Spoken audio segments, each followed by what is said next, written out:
Good morning. Well, what is it? It's not morning. Good grief, it's evening. Good evening, everybody. We're streaming at night.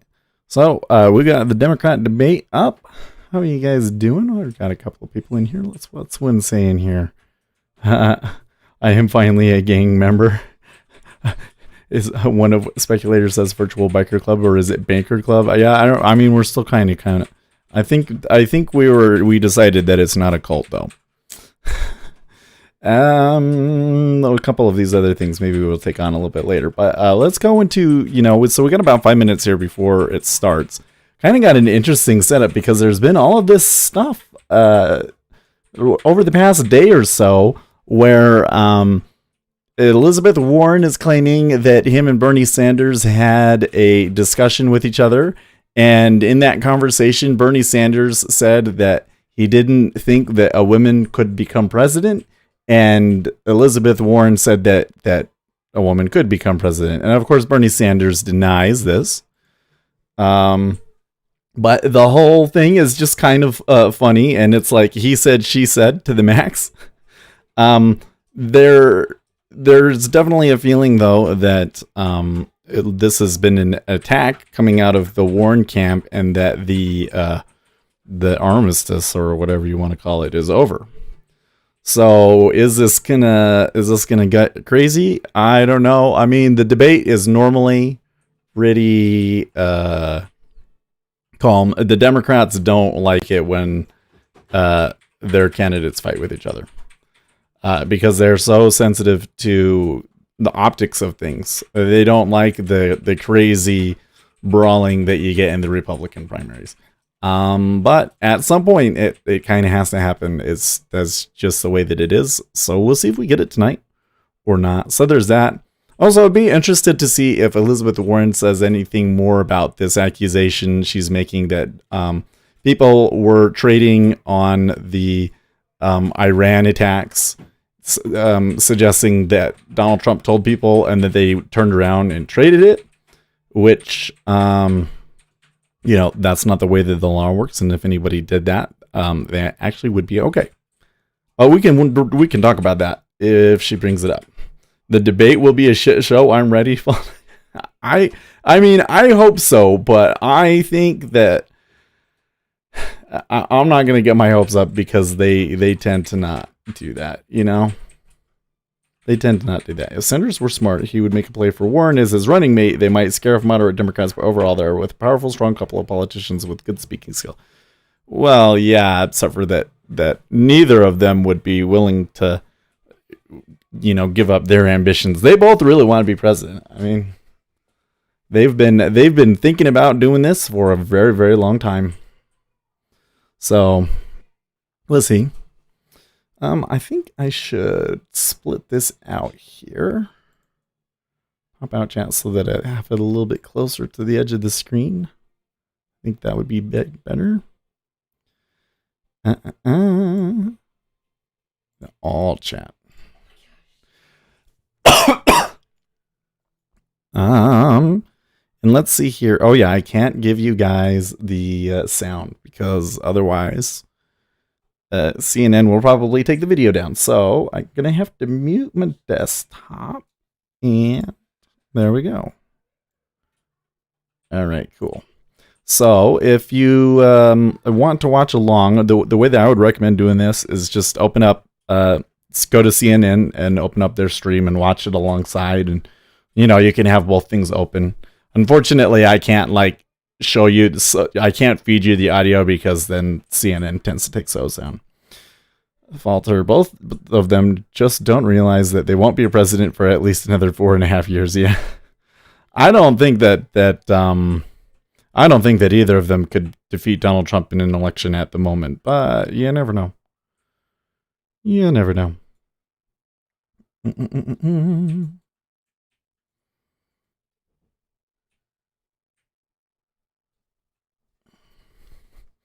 Now, another thing about this one is there's only going to be 5 people on the stage, which is going to be so nice.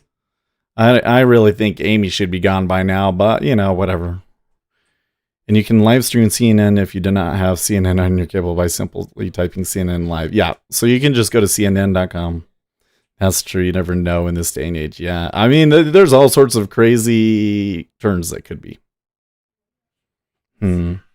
I was wondering if they were going to go into the dirt right away, but it looks like they're not. Who is best prepared to be commander in chief?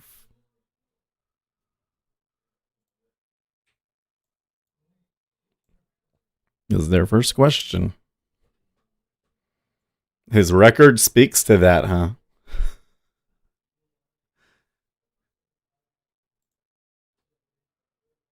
Is there a way for me to get rid of the uh, browser toolbar?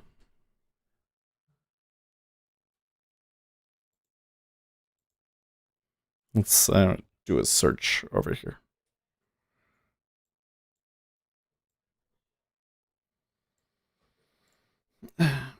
Remove toolbar.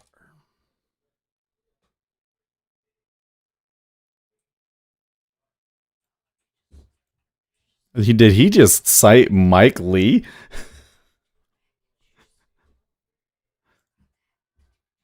Well, that's funny.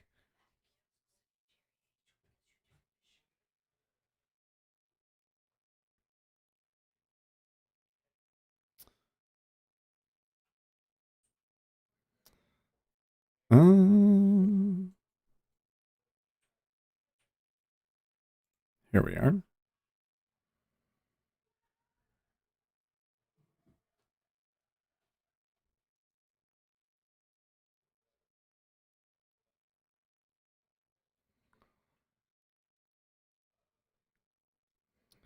Let's see. So I really wasn't impressed with Bernie's answer there. How are we doing tonight? Hey, Lucas. Thanks for joining us. I don't know which button hits browser, but Micah Ferret does. She has a way of walking across my keyboard that sometimes makes Elvis sing. Oh, I don't see.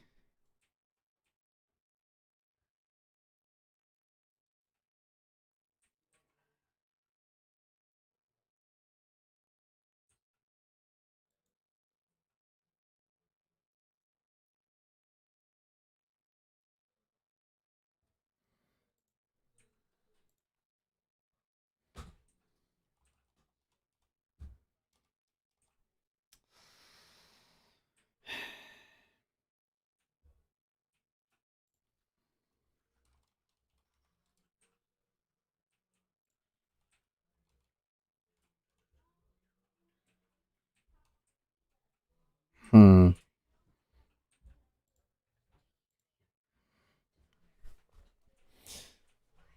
Y'all planning on taking any trades tonight? Probably not. But I mean, if they move, I should open that up. Let's open that up. Lucas, good turning in from work. Could we expect some market movement due to this debate? I think it's extremely unlikely, but it can happen. So far, there hasn't been any market reactions to these.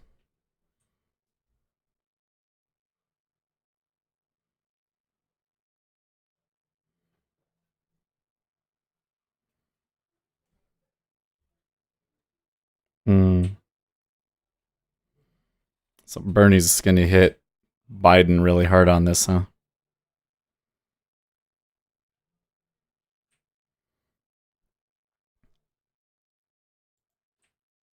Oh my.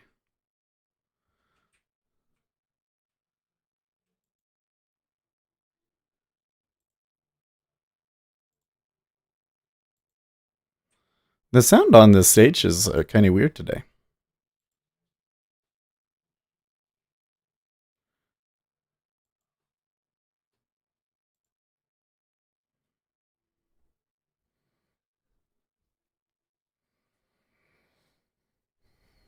Asian Open may give some opportunities, but I don't think the debate is going to have any effect. Yeah, probably not. Biden looks like he smells something unpleasant. He definitely looks on the defensive, and he doesn't look as good as normal. Hmm.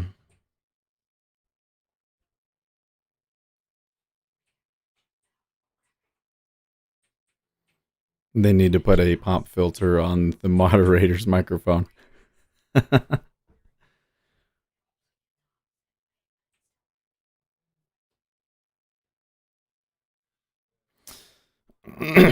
Amy smells it too.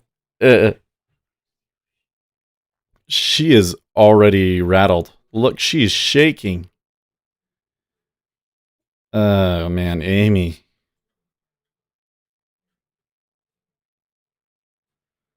Uh,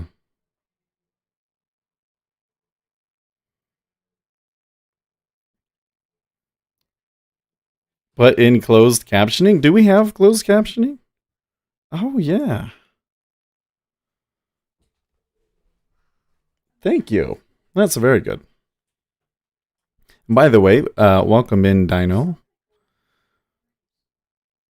Hmm. I can't help but this, but everyone looks like perhaps a skunk, not a Mika ferret walked across the stage. Ferret proof if you do not remove their scent glands. Amy is rather unlikable, like Hillary was. Well, I tell you, she is. She's. This is one of the first times that she's been given like a real question, like real time to talk on the stage. And look at how shaky she is. She just does not look ready for prime time. I mean, I'm not going to say that that's like a good indicator of whether or not somebody should be president, but I just don't think that voters are going to look at that and be like, oh, yeah, Amy's my person. I think that's really harmful.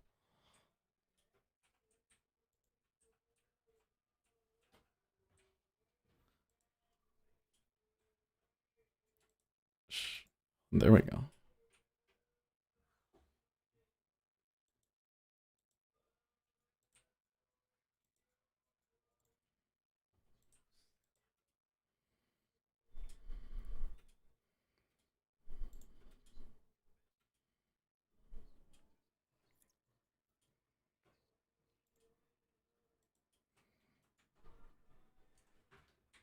Show apps shortcut. Ah,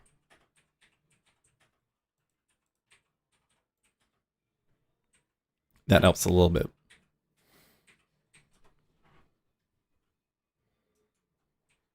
Dino Race's first time. Yeah, I don't think I've heard that name before. But thank you for joining us for watching the debate. Ah, okay. Elizabeth Warren gives a real answer here. Interesting.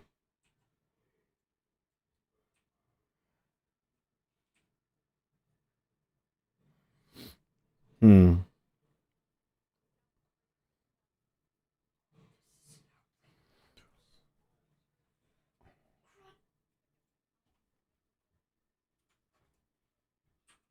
You see the when it was Bernie and answering the question, he was like, "I will be a good foreign policy president because I didn't like the last war."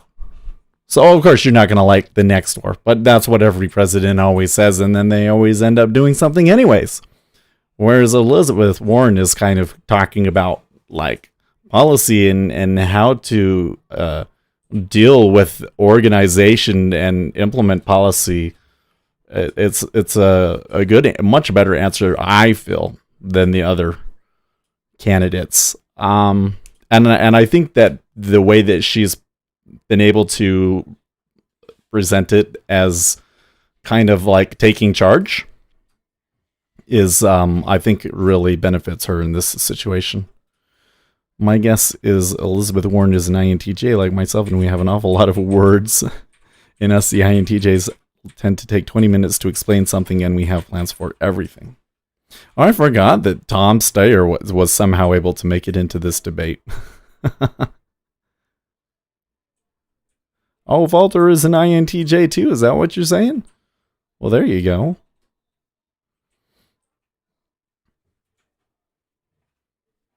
Yeah, they like to talk about the Myers Briggs stuff.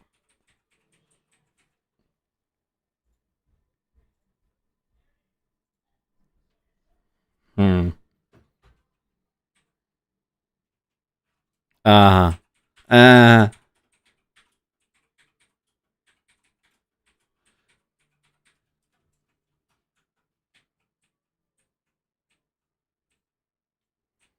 hmm.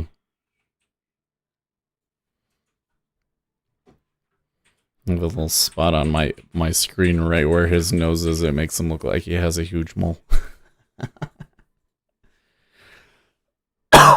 Hmm.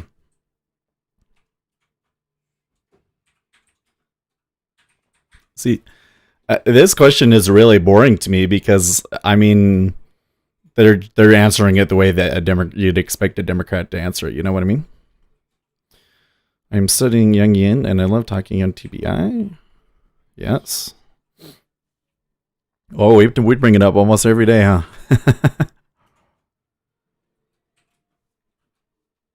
Oh, well, let me tell you, but I don't like that. It kind of rubs me the wrong way. That's okay. I think that a lot of Bernie Sanders fans would really find that endearing, what he just did there. Hmm.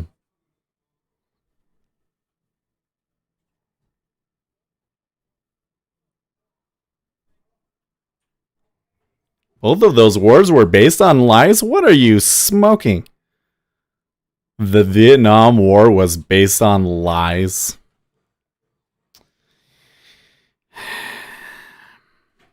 I think there's going to be a lot of people that are going to want to argue that one.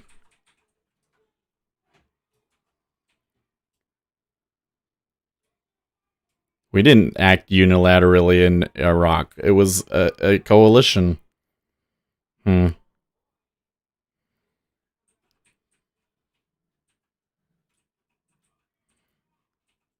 Oh, okay.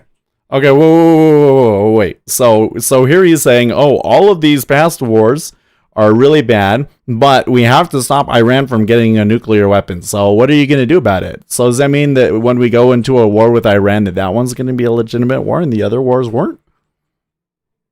That was...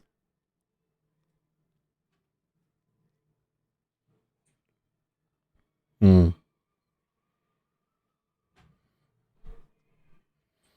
See, I think that Biden is able to present the Democrat case a little bit more in detail because he really understands, the relationships that are involved there.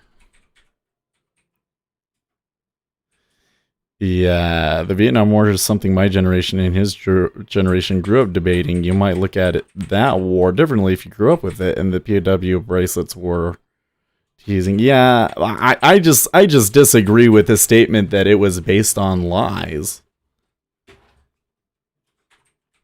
No, there was a deal in place Trump got rid of that prevented Iran from getting a nuke. And by the way, it's nice to see you again, Rackley. How have you been? Are you enjoying that Bitcoin rise, or have you been playing that at all? I am really not a fan of the Iran deal, and I strongly disagree with the idea that that deal prevented Iran from getting a nuke. I mean, like he tossed the deal away, and their uranium production was back up and over the levels that would allow them to get a nuclear weapon within a few months.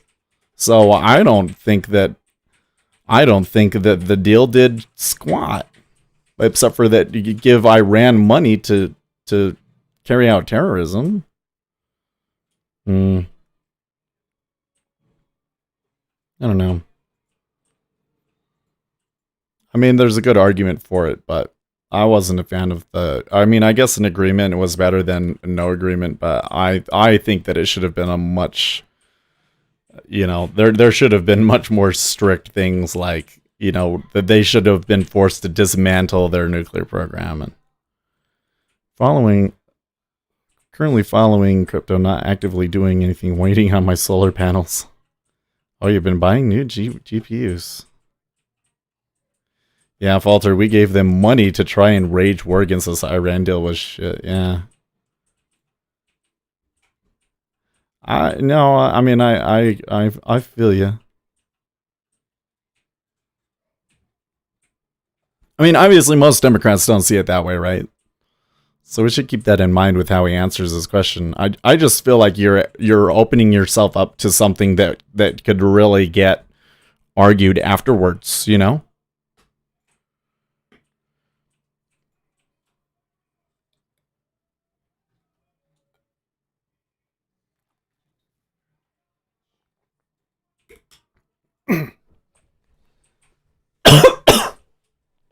Hmm.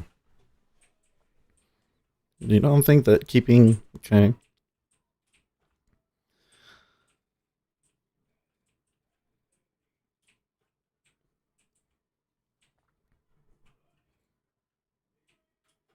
In Afghanistan?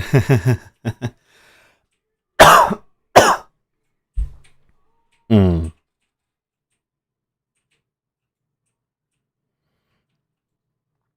Okay. Oh.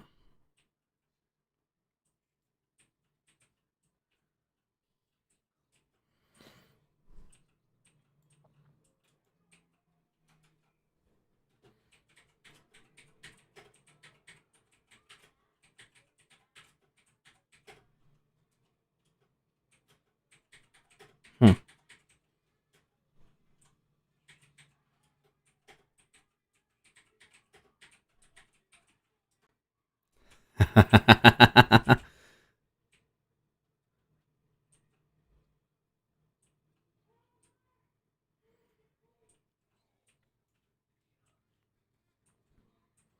Okay. So what I'm seeing going on right here is kind of like, um, it's like this is not my opinion necessarily, but it's like good point after good point. So like you have all of the Democrat talking points, and you know each person when they're asked a question, they'll bring up another talking point, and people go, "Oh yeah, that's a good point. I forgot about that." And it just kind of depends on you, the person, which one you find most convincing. But it doesn't really elevate any one individual candidate over the other, or really help them. I do say that Pete is very articulate,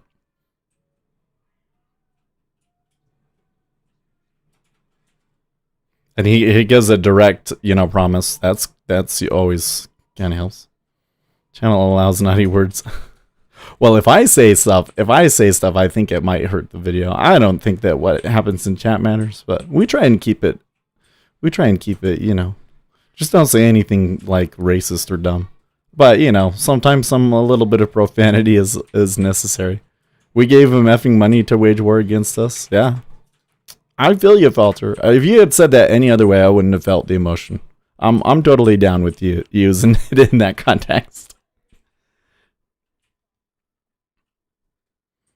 Hmm.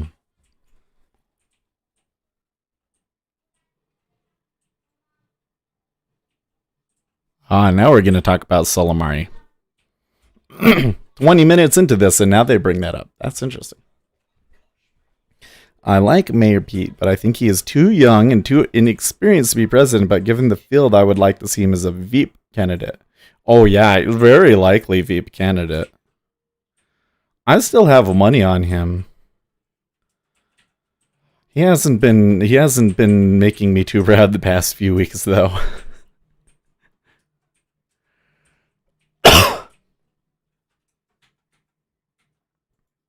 Hmm.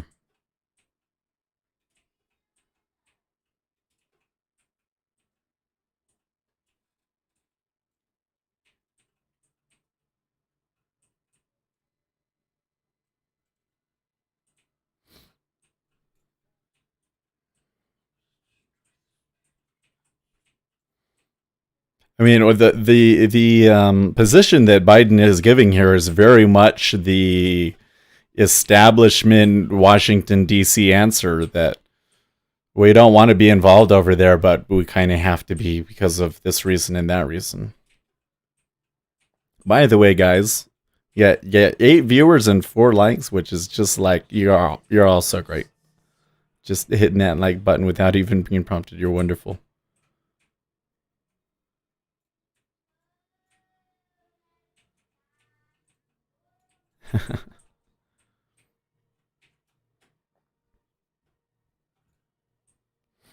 Hmm. Biden has the support of the black community. I understand Mayor Pete does not because of his gayness. So combine Biden with Pete, and you covered a lot of political bases.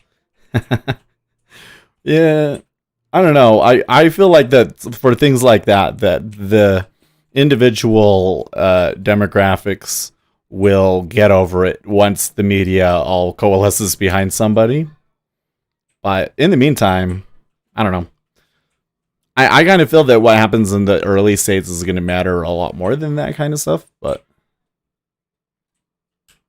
the thing that Pete has going for him is that he's leading in Iowa and he's doing so well in Iowa. That's really, I mean, if he comes in and he wins Iowa, I mean, at that point he's basically the front runner. It's going to boost him in all the other states. That sort of thing can really steamroll. That's the best thing he's got going for him.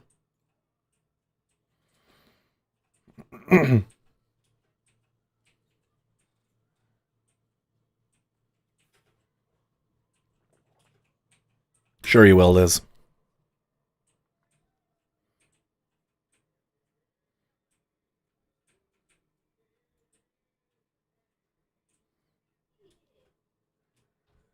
Wyatt, do you think Trump will win the election again? I would say that at the current time, there's probably a 60% chance that Donald Trump will win the election in 2020. It is 2020. This November. I think there's about a 60% chance that he'll win. Now that can change. For instance, if Pete became president, or sorry, if Pete was the nominee, and you kind of had the right coalescing around him, then that could maybe change. I think that Pete probably has a better chance simply because of him being unknown, but then also him not being a raging socialist kind of helps too.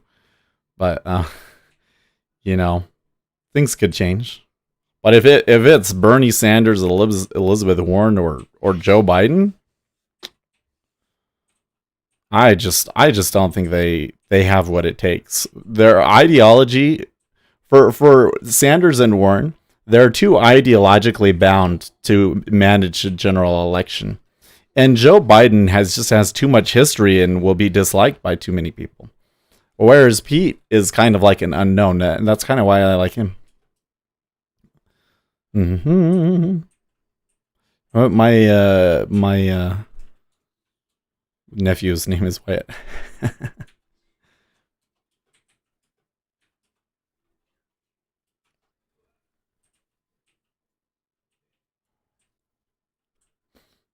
Mm. They're talking about coalition building, but if Donald Trump had a huge coalition behind them, I still think that the Democrats would all be unhappy about it. Yeah. Nuclear weapons.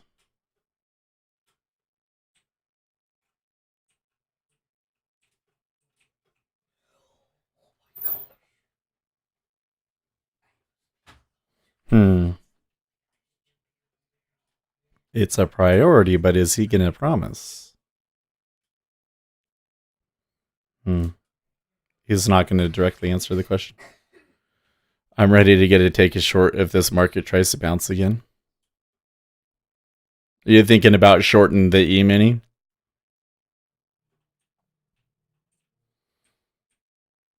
I have a really hard time with the E-mini, and of course it's overnight, so you might not get good movement, but I do see a potential setup for a short as they broke to the downside of that inside bar. So they come over here. Here was the last hour. They were stuck in this range. They broke out to the upside and quickly returned back. So buyer side exhaustion. This I could potentially be seller side exhaustion, but this is more likely to come down, especially since we're so close to some of these low levels down here. But that one's I don't know, man. We had some crazy action today in the markets. It's a long day. I was talking to John Bottomley about an indicator, and I got on the call with him, and then I was like, "Wait, hold on, something's happening, something's happening." He was like, "Oh yeah, your mic sounds awful." I mean, no, no, no, no, the market is doing something. Look at the market, and it's like, "Oh my gosh." Have you ever read about what happened at Little Rock? Someone dropped a wrench in a Titan, and we almost went boom. It was exciting, and I was wow, really. Walter, yeah, the market today was crazy. The thing is the headline that was released. I feel like I don't have enough information to really understand where this is going to go. I would start negotiations again. Hmm.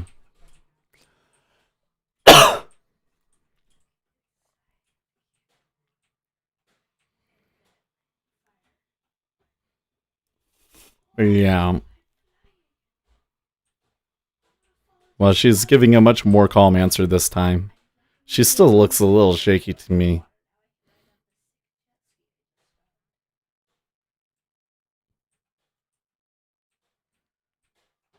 So I'm just thinking here, if Donald Trump was at this debate, what would he say? Because they're all blaming him for breaking the Iran deal. But I'm pretty sure that if he was on stage, he would say Iran broke the Iran deal. He would say, "Hey, we had to get out of it because they had already broken it." Mm-mm-mm.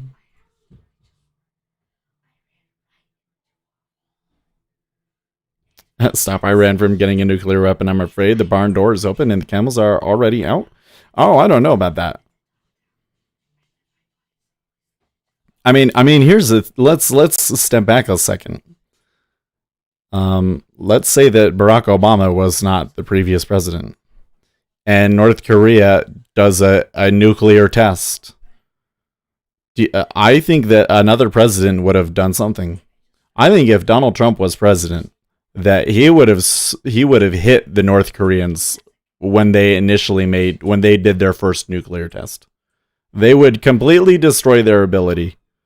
Like they know the facility that they're doing it at, and they would drop, you know, and who knows, not a nuke, but the biggest thing that they have, and just decimate that place. So that's kind of what people are really referring to when they say, "Are you going to prevent Iran from getting a nuclear weapon?" Is like, if they actually start doing tests, are you actually going to do something, or are you just going to kind of sit and say, "Well, we need to move to diplomacy"? So I think that if Iran started doing nuclear tests, that Israel would act. They would strike. Hmm. Well, Joe Biden has a foreign relations policy. That's good.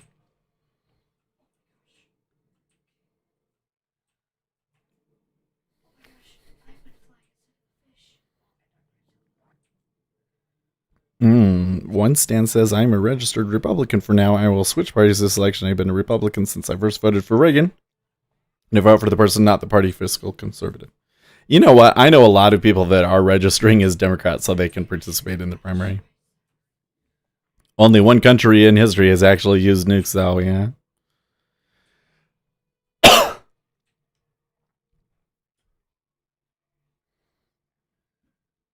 I think it would really take somebody really crazy to do something. But all of the countries want it because they feel like it gives them legitimacy at the table. You know?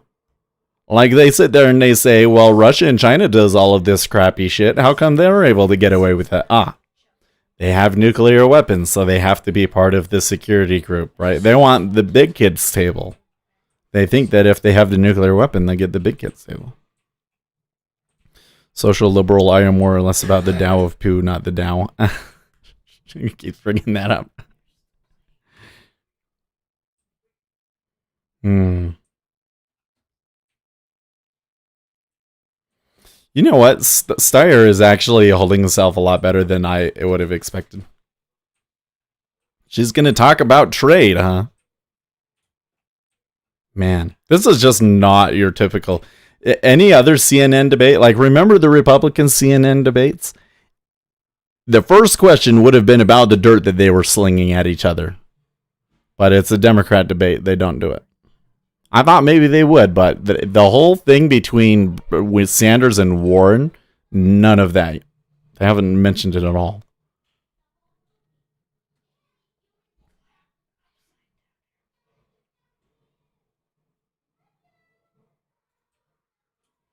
Hmm.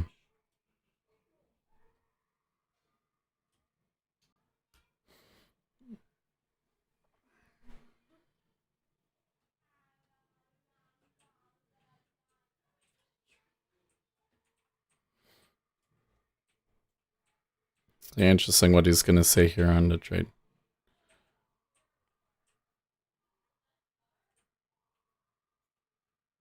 Hmm.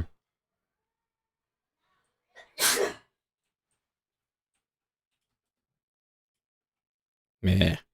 So that's the problem with the China deal. The reason the China deal is bad, folks, is because it doesn't have anything about climate change in it. Oh, I guess we should just throw it out the window and go back to the way things were. Really?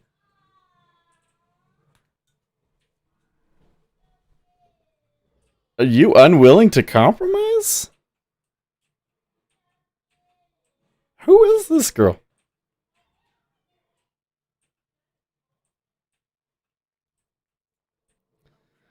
That was curiously in the Democrat debates, the moderators have not been pushing the candidates on their answers, and that was a very curious pushback from the moderator. Curious pushback. Is she going to be like that to the other candidates?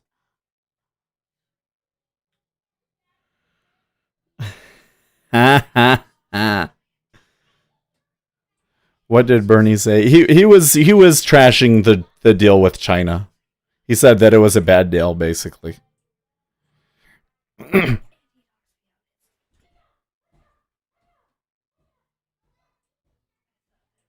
Hmm.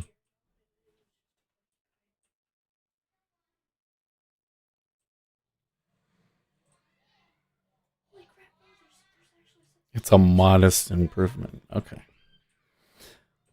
I think that if the administration gets everything that they want in a phase 2 deal, that's a really big improvement, not a modest one. But I think that they're all speaking about it from just this stage 1 deal.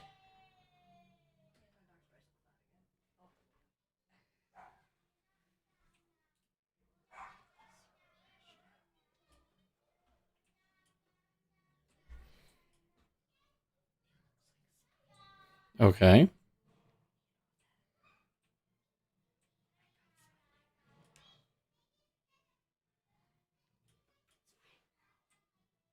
If this is passed, it will take us back a number of years. Interesting.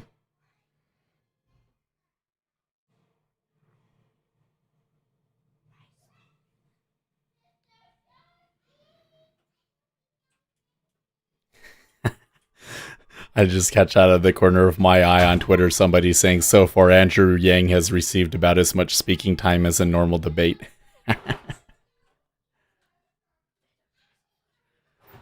I don't know a lot about economics, but running Bernie's numbers do not work for me. I think Elizabeth Warren has better ideas once they're moderated, but I would rather vote for Elizabeth Warren than Bernie.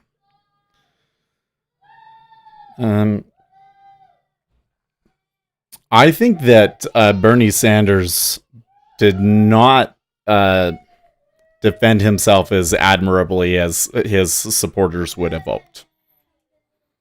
I think that Elizabeth Warren had a pretty good presentation of herself there. Modest deal is a hell of a lot better than no deal in response to Warren. Yeah, I kind of agree. So the problem is all of the trade war hawks, the people that are supporting Bernie, they're not gonna like what Elizabeth Warren just said there. But I also think that she kind of prodded Bernie enough that out of all these candidates, I would vote for Andrew Yang. Unfortunately, Andrew Yang is not on stage. I wish he was because so many people like to talk about him and I could make YouTube videos about it. And it was so easy to bait his audience into watching. But, yeah, I don't know. Oh, you know what? By the way, before I forget, we need to pull up my other channel here. Where is it?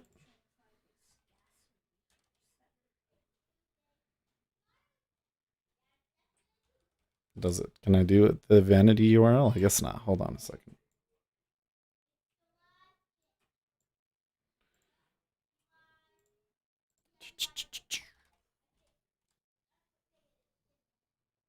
Hmm.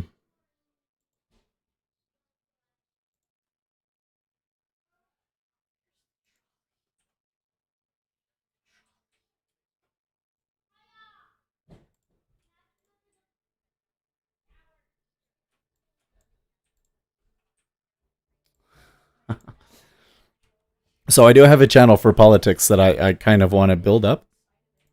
So you guys can go and click that one and subscribe. We can't stream from that one. You need 1,000 subscribers first. But when I make my full analysis of this debate, I'm going to post them there. What time does the debate end at? I think it's 2 hours. Yeah, I know. Buckle in. It's already a pretty boring debate again.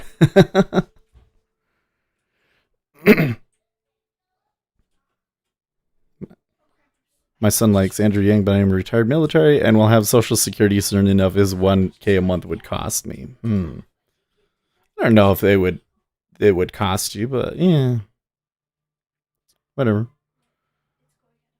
I'm pretty sure that he said that it would only cost rich people or there would be a VAT tax. Oh, we have a fundamental disagreement. Here we go.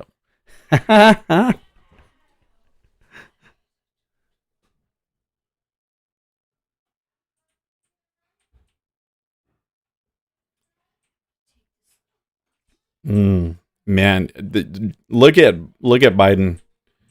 Biden is like, oh, this hurts. Where is Andrew Yang? Well, none of you guys voted for him in the polls, and he didn't have enough support to make it onto the debate. Sorry. I tried to tell you guys. You know what? Like, honestly, Andrew Yang had some potential there, but whenever it was in the debate and he had the chance to talk, he just didn't acquit himself very well, I felt. Especially the first debate, I thought his performance was abysmal. And then the other ones, they were just kind of ho-hum. And you want to, you got to stand out of the debate. This is probably a corrupt supporting burner. No, I am a Republican. I have no horse in this. No, I take that back. Oh, why it says you're 17. Oh, yeah, okay, gotcha. No, I am, I have money on Buttigieg. Okay, but I'm not going to vote for the Democrat. Pretty unlikely for me to vote for the Democrat unless there's some sort of really crazy piece of information that we don't know. Yang had 19 polls that DNC could have used to qualify. Oh, yeah. You know what, Steve? I know what you're talking about. There was a lot of question about which polls were actually used in the averages and that there wasn't enough polls taken and everything. But honestly, I just kind of feel like they need to cut people out. They should have said, I think, instead of setting a percentage, they should have said the top X. They should have said we can only have 5. Only the top 5 candidates, and he wouldn't have made the cut. Yes. Hold on a second.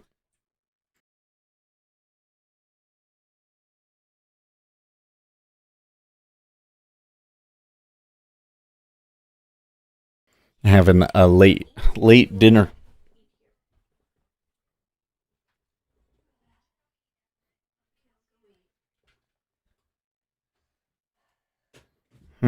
Is Tulsi in this? Jamie Barasoff, by the way, welcome.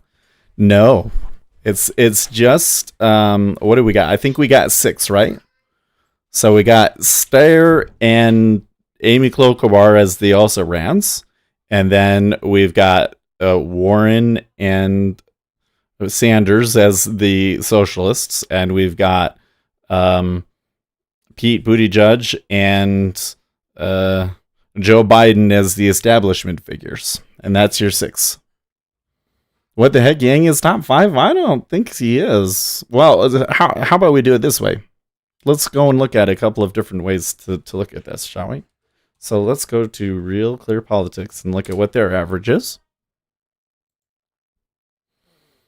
From the national poll, we'll say. Okay.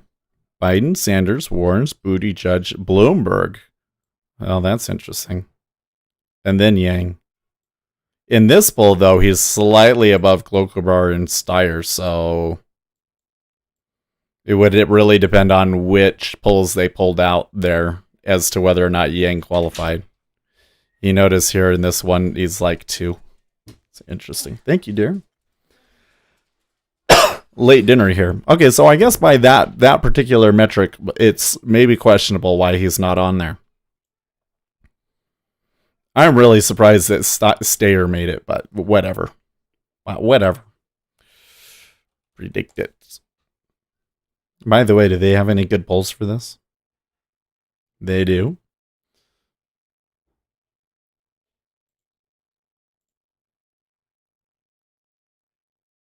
Okay.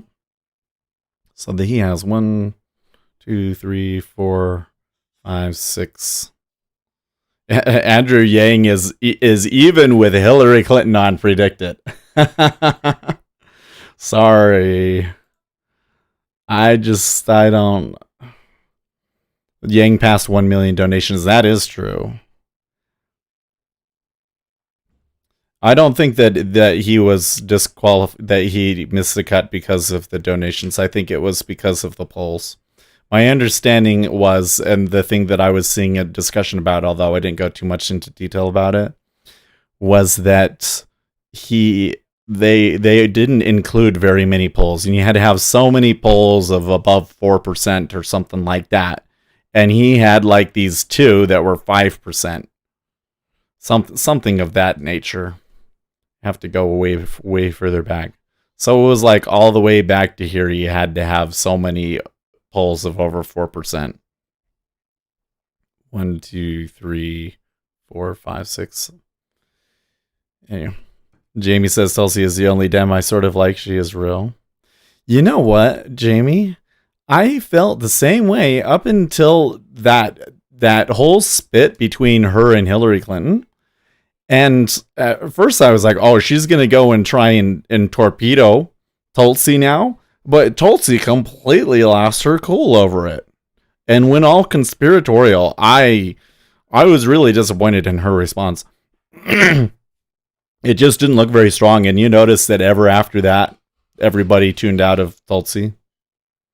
Now, of course, I kind of feel like that they, because it was same thing with the last debate. How come Tulsi didn't make it into the last debate?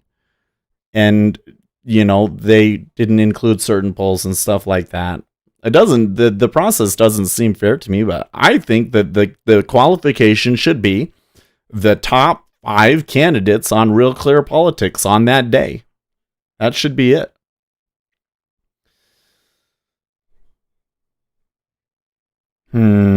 Check Zach and Matt show on Twitter. They exposed Perez lying on TV about the polls.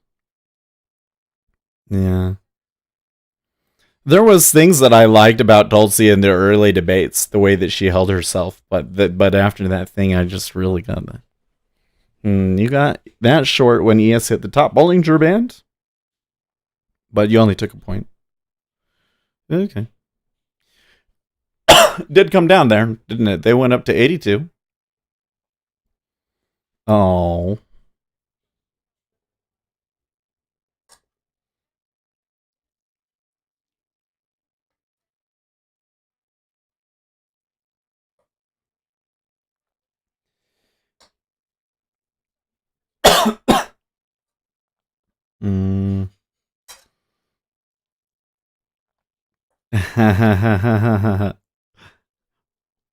Wow, what? So she declined to attack Bernie Sanders head on, but then she still kind of trashed everybody. Man, I think that was a pretty strong moment for her.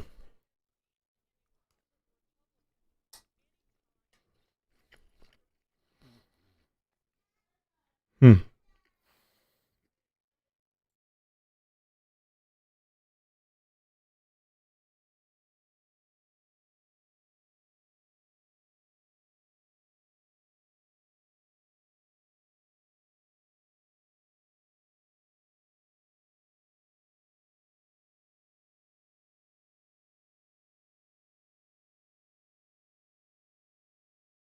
Why would anybody run in today's politics? Sure.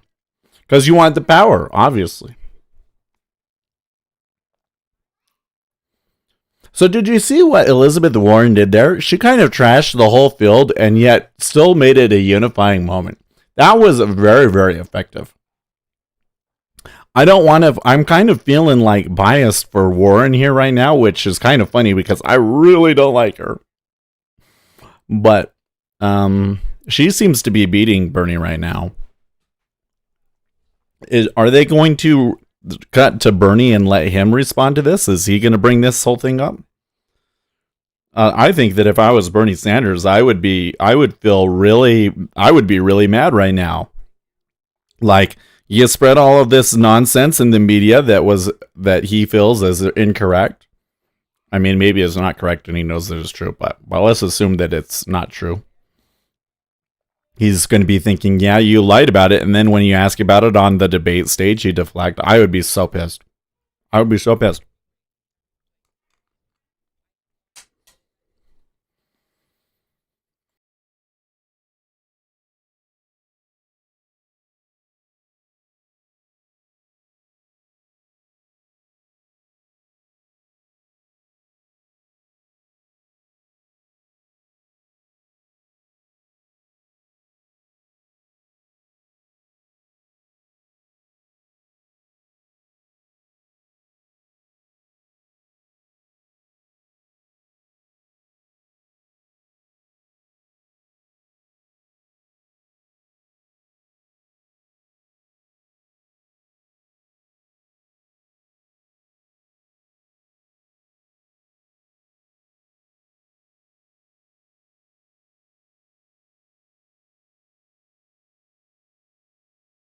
Sorry, I muted myself.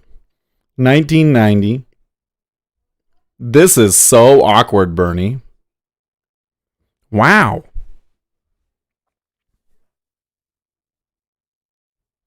So he says he defeated a Republican in 1990.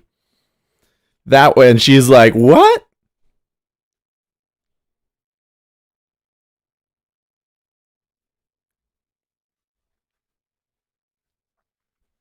Yeah, he's right. Of course, a woman can win. It just won't be. It just won't be you, Liz. Sorry. A woman could become president, but it won't be Elizabeth Warren.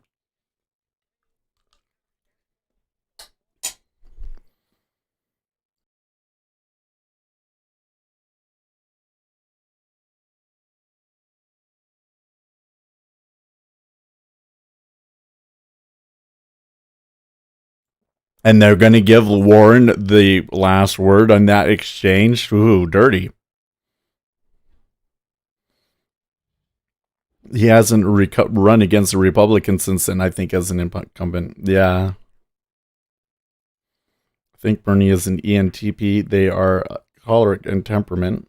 He's going to go going all red in the face, and she is amused. I like her okie dokie personality. That felt so awkward. So far, that's going to be the moment that everybody shows, and I don't know if when you're showing that on replay, if it looks good for Bernie or not. But the Bernie Sanders fans are going to be all super fired up about that exchange, don't you think? It's going to be like, she's being dishonest. That's what they're going to say. Hmm. I keep muting myself because I don't want to. You don't want to hear my gross noise. I don't know what my wife made here, but it is amazing. It's like sour cream chicken, but with a southwestern flavor to it. It's really good.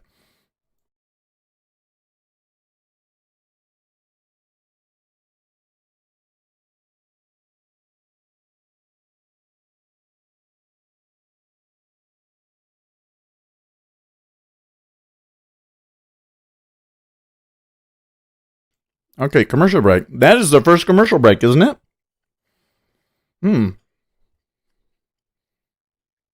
A whole 50 minutes for a commercial break. Bravo, CNN. You learned from the first time. The first one had so many. Especially at the start. Like the first 10 minutes of the debate was commercials. Maybe it's because they realized that nobody's watching. I mean, European. It was still a cringe thing to say of Bernie, says Rackley. It was, I mean, the problem with it was, I don't think it was a cringe thing to say, but the way that he presented it was really awkward. And then Elizabeth Warren is just like, what are you talking about? I know my numbers. Like, you know? I don't know. I mean, if you believed Bernie and you thought that he had the better of the argument, I would think that you would be really uppity about that, you know? But wasn't the strong moment that he needs against her, you know? Especially since he was basically spreading.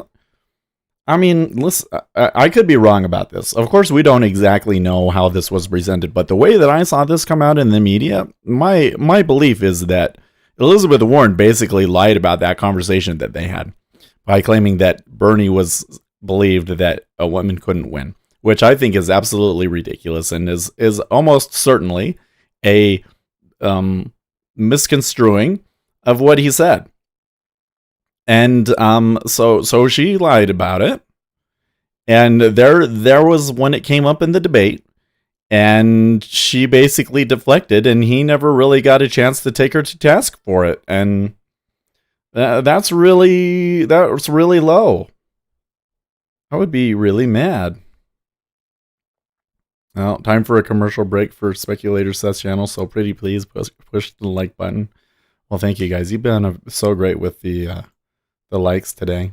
By the way, can I you know what? So earlier today, we did pretty good on the morning stream. I do the day trading for those of you guys that are new. So I do day trading and I stream that every morning.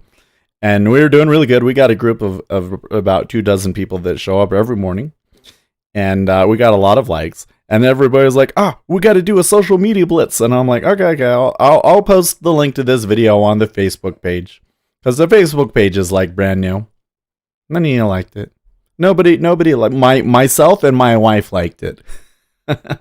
There was no social media blitz. We're really it's gonna take a long time to get the Facebook thing up. But I still see people join it every day.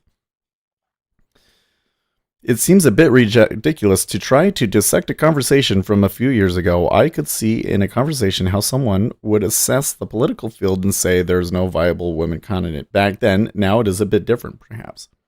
I think that when when England had a prime minister, that is the point at which I would start to go, okay, maybe America will have a woman president someday. But I do not see the person. I just don't. Sorry. It's certainly not a Democrat. You know what? Maybe there's a couple of Republican women that maybe they could do it. I think that what was her name from South Carolina? Was it South Carolina? Anyways, I think that she's been moderate enough that maybe she could run a good campaign. Kamala Harris. Kamala Harris was a disappointment too. I tell you what, there were some things that I liked about Kamala Harris, but in the end, it didn't seem like she had the. No. It was female Republican governor.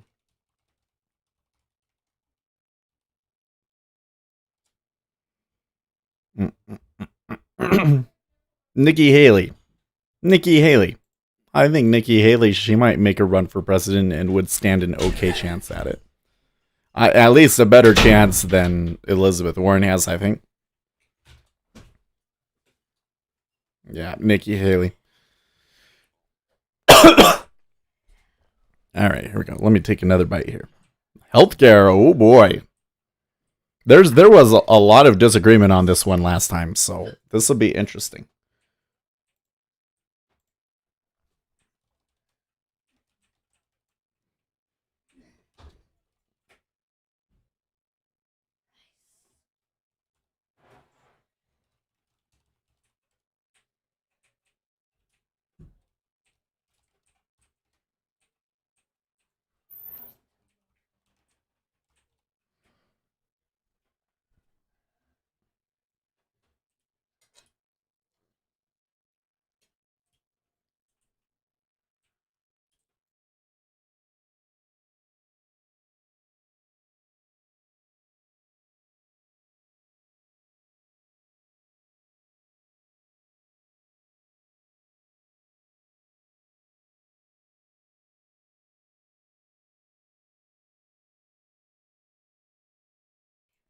I thought that maybe Trump was going to dispense with Pence for Nikki Haley.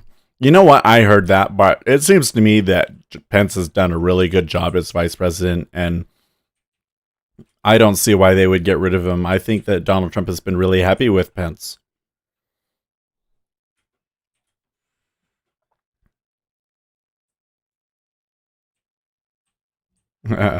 She has managed to avoid Trump's wrath or tweets. It's true. He knows. She could be a strong contender after Trump.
I mean, Sanders has a great point that we spend too much on healthcare, but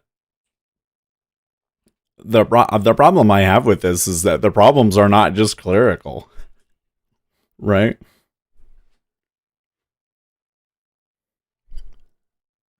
Yes, let's replace the greed and corruption of the healthcare industry and replace it with the greed and corruption of the federal government. Now, I don't think that Biden is winning these arguments, man. Am I wrong? Do you like it the way that Sanders defended himself there? They're all piling on him too. Do you like guacamole? I love guacamole. Oh my gosh, you're making me hungry, and I have pizza from a local restaurant my boys were home. Nah, I eat guacamole like every day. I get that stuff from the store, you know, the dip from the store. I love that stuff. So they had. Do you see how they set this up? I feel like that Sanders is being set up. As am I the only one that feels that way? They asked him about healthcare, and then they asked Joe Biden to trash him on it, and then they asked Amy Klobuchar to trash him on it. And then in the end, they'll probably come in and ask Elizabeth Warren to come in and trash him on it. And she'll just say that Bernie Sanders is wrong, but then say, but socialized healthcare is totally a great idea. And Sanders never gets a chance to really come out and make the strong moment. I feel like he's getting set up. I just can't get behind Bernie, even if I was that far left. He would not appeal to me. There is someone behind you, Seth. Oh yes, my son is live streaming. Yes, or my son knows that I'm live streaming. What is he playing? He's playing a new game that I've never heard of before.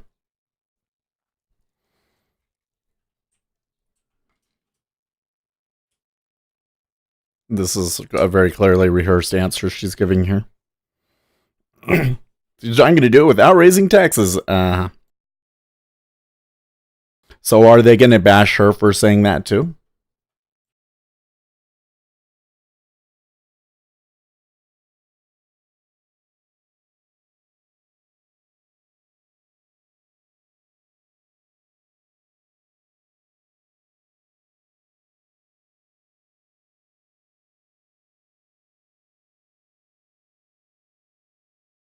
It looks like a Mario Kart game now. It's some sort of an adventure game.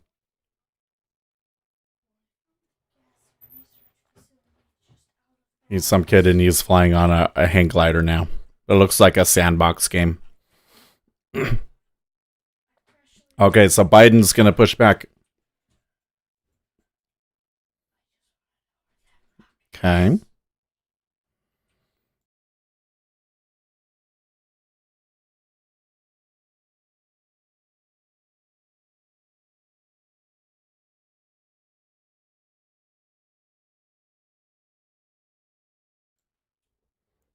Okay. So he's given a good overview of some of the nice things that his plan does. Oh, now they're gonna bring Steyer in, huh? Uh-huh.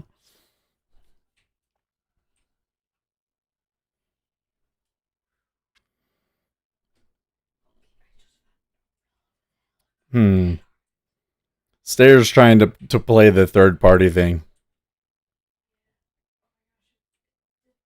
You know, it's like, oh, we all agree with this. We all agree with this. Why are we fighting about it? Why can't we all just get along? Because some people don't want Medicare for all. Mm.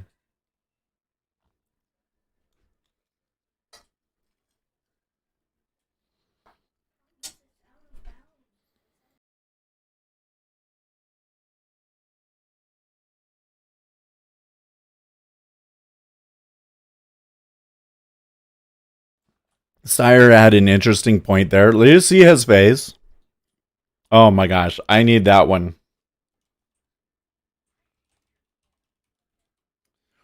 He thinks he's so clever with that answer, but he really didn't provide voters with anything that they could clamp on to want to vote for him. I didn't think that was as strong of an answer as he thinks. Do you like artichokes? I love artichokes. We can't get good artichokes. No, they're okay, I guess.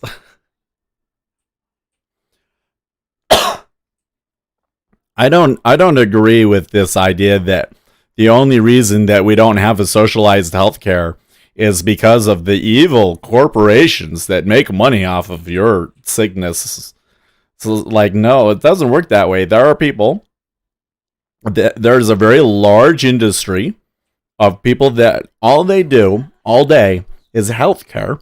And I think that they know a little bit about what the problems are and how to fix them.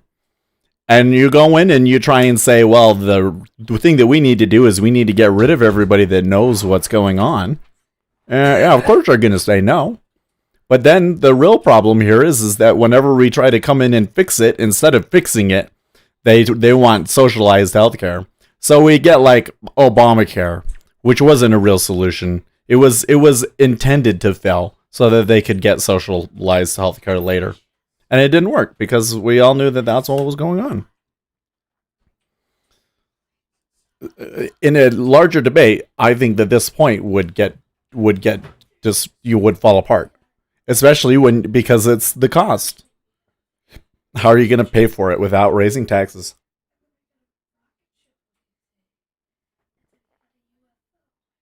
And here, I think that Amy and I mean, obviously, I agree with Amy and Joe on this, but I feel like that they're getting the better end of this argument. Okay, what's Pete going to say?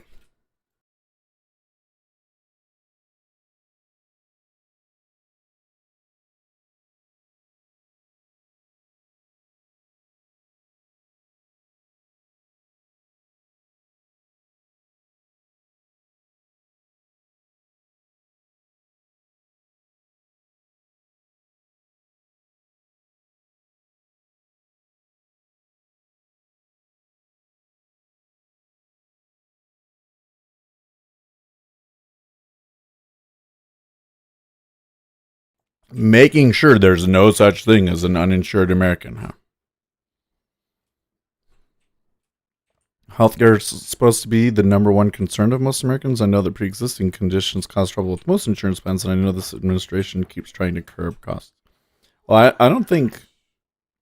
I mean, they fixed the pre-existing condition thing. I don't know why that was coming up this week, but Donald Trump was tweeting about that, and I was like, okay, yeah, we all know that pre-existing conditions are covered.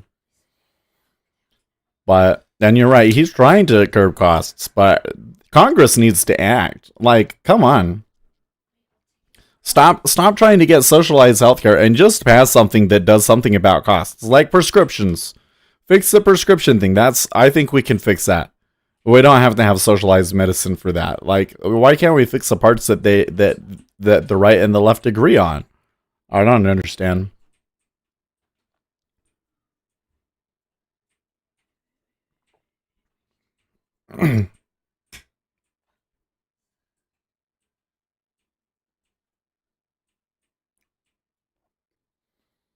Hmm.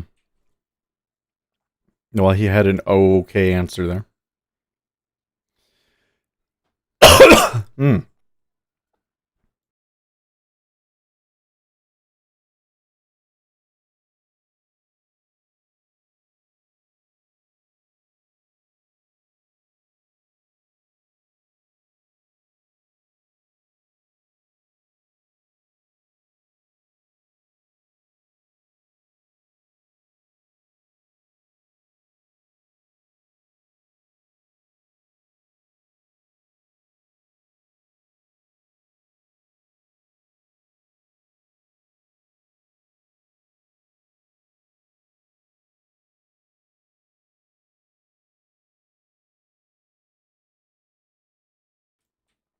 The only thing you get bipartisan votes for is war and personal enrichment,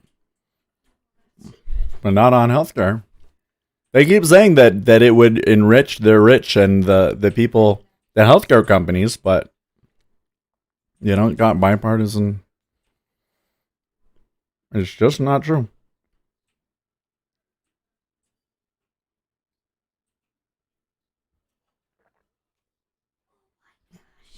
Ooh. Oh, that was so strong.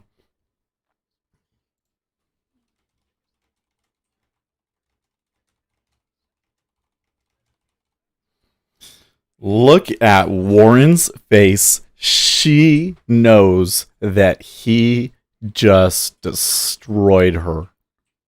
That was quite possibly his strongest moment. That was one of the best things that he said.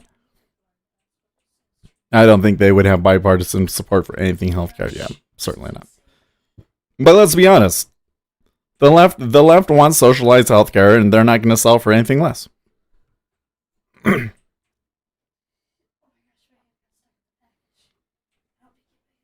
My niece had leukemia when she's 5. Wow. She survived, but so happy. But during that period in the 1990s, her father could not leave his job or he would lose her plan. Yeah. Oh, it's a big problem.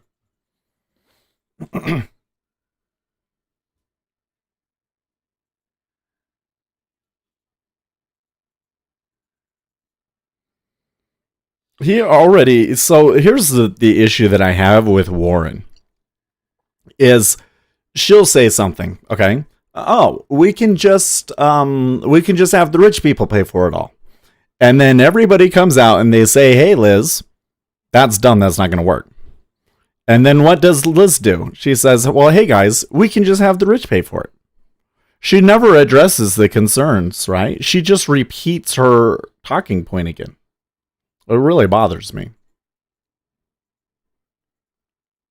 Cuts her off.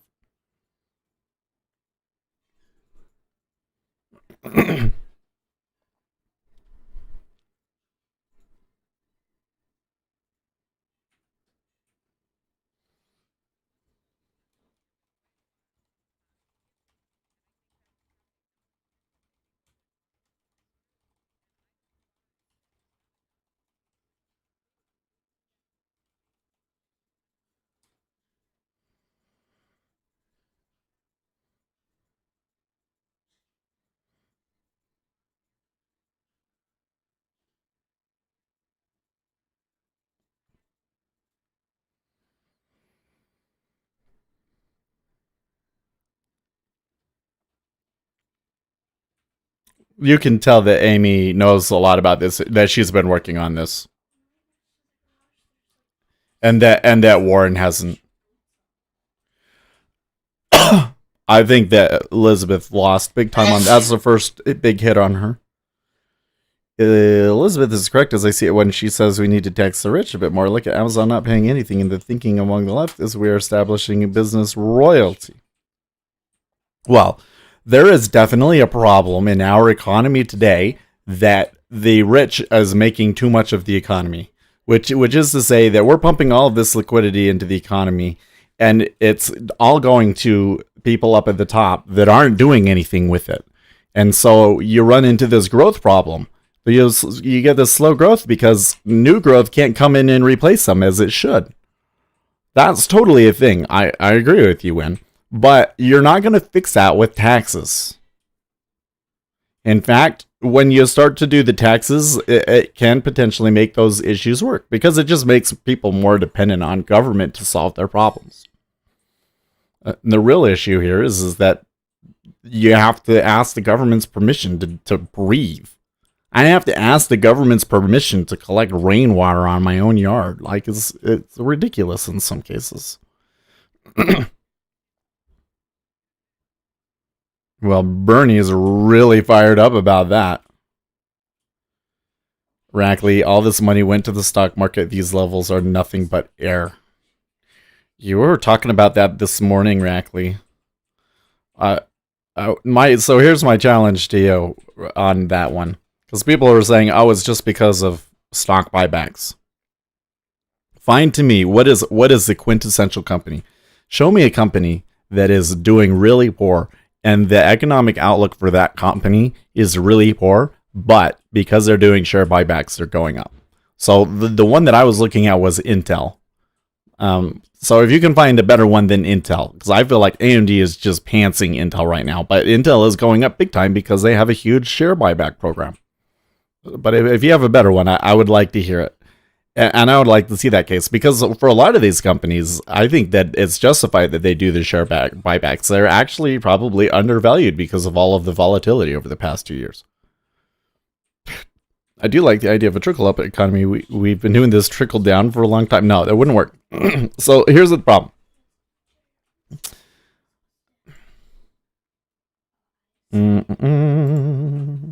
Where is it? Okay. So we're talking about, here we have these levels. We have this pyramid, okay? And here are the very rich corporations, okay? Here's the rich corporations. Okay. There's your rich corporations, all right? You know, you have all of these tiers. And then down here, you have all of us at the base, okay? So, what you're saying is, we should take money from these people so that these people can then buy stuff from these people again. So, in the end, where does the money end up at again? It's all going to come back over to here. Right? This doesn't make any sense. These people, what we need... Okay. What we need is these people, right? They come in and they build. This is what we need right here. And what is this? This is small business.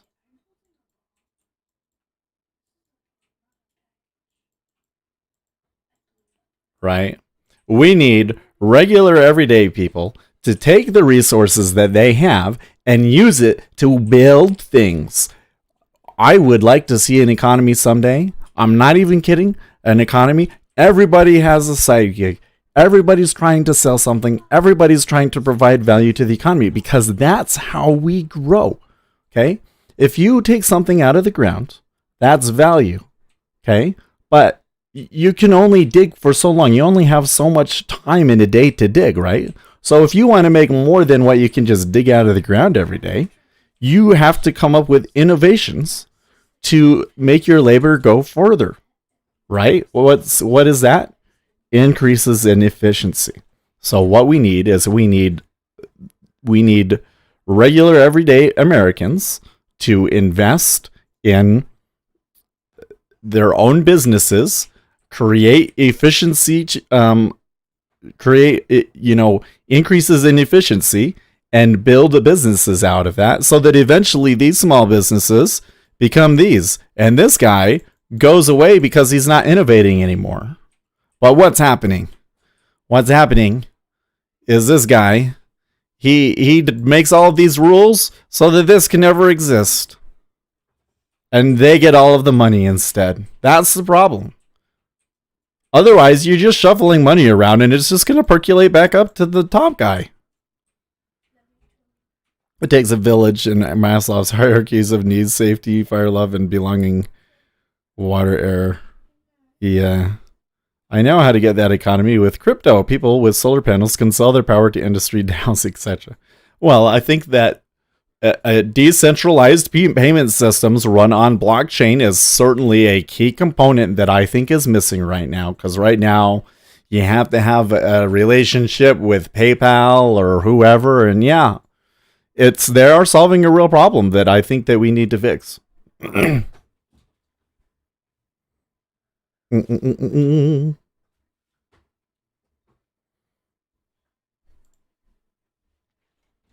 Wow.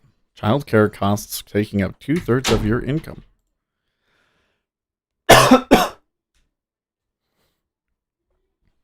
Because my son is playing a game, it's getting hot in here.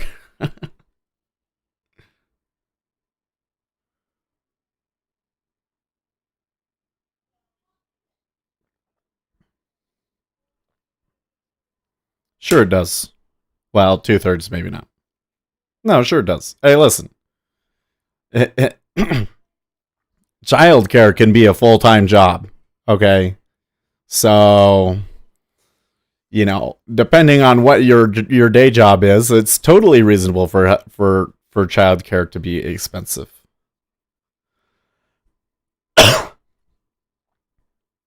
There's no industry for it yet. I know, but look at how fast the world went from no internet to broadband everywhere. Yeah.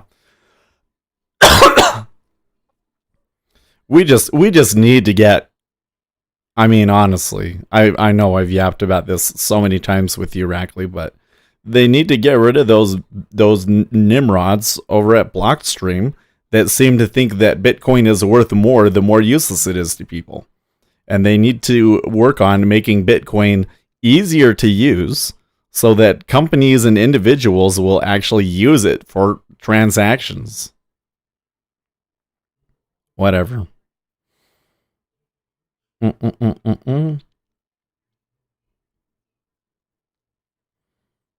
Universal child care for everyone.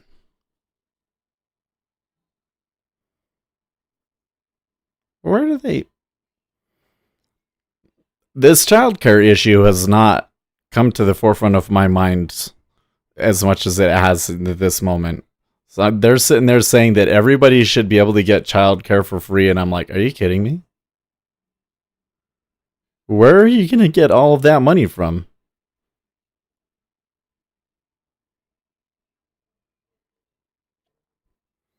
I'm more interested in crypto with actual functions, not just a payment system. Oh, sure. But I mean, the thing is if the payment system part doesn't work well, then any of the other functions that you can attach to it are going to have problems too. It's just an issue of capacity, and Bitcoin does not have the capacity to handle the number of transactions that it needs to be able to grow anymore. What about universal ferret care for everyone? Everyone should be able to get a ferret for free. I would love to find them all forever.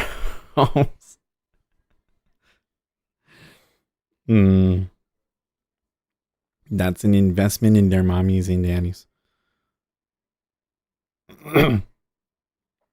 I wonder what the Elizabeth Warren child care looks like. Like would it just be a it's unaffordable and it's an embarrassment? Whoa, Bernie. Hold on, Bernie. So here you are, you're saying it costs too much, and the people that do it don't make very much. Okay, so I could go in here and I could go and get a license, and I could start my own child care service.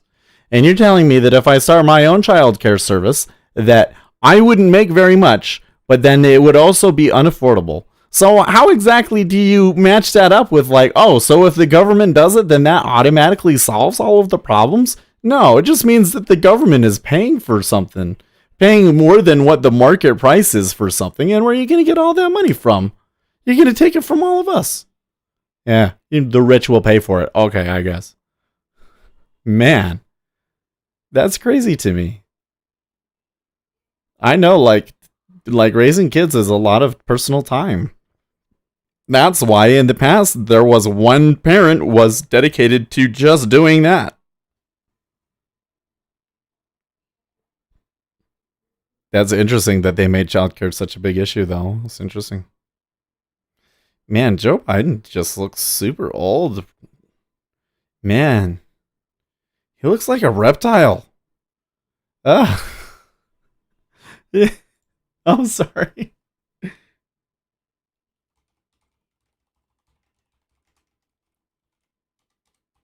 I'm putting that in my notes. Joe Biden looks like a reptile. Man, he looks so old. BTC has only has the first mover advantage. Every coin can be traded with it, but that changes. It might change. What's it going to take, Rackley? Because I feel like there has to be a reckoning for that to happen. It has to fall apart and everybody go, oh yeah, they were wrong, you know?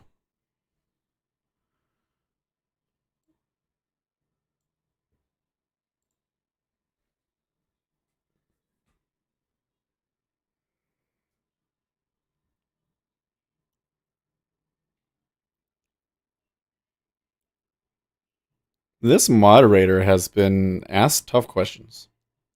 She was not just tough with Bernie.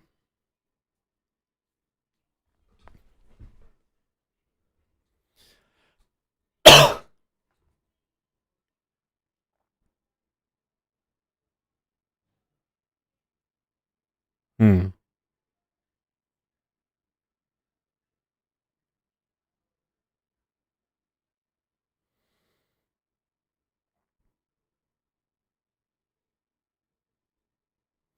Remember during the preschool years when I worked rotating shifts and deployed, we used the base daycare center sometimes, but had to pay full time fees.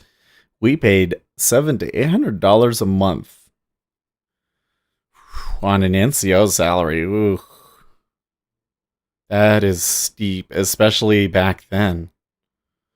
Wow, wow, wow, wow, wow, wow, wow. First step, Bitcoin will just become a store of value, but other systems will be used as payment like Graft. No, I don't think so. Here's the problem. It's worthless as just a store of value. This idea that something can be a store of value and it can only be valuable because it's a store of value is nonsense. There's no, gold is a store of value. Why is gold a store of value? Because you can store a lot of value in gold and you can give it to other people or you can transfer it. And there's still use for it, even today, as a store of value. Because if you want to store millions of dollars in a vault, you could do it in gold, right?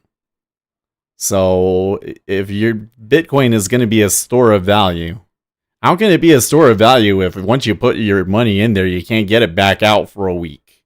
Or you have to pay a quarter of the value that you had in there to get it back out? It's not going to work.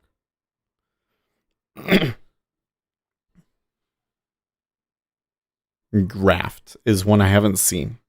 I mean, to step off of Bitcoin dominance. Okay, sure.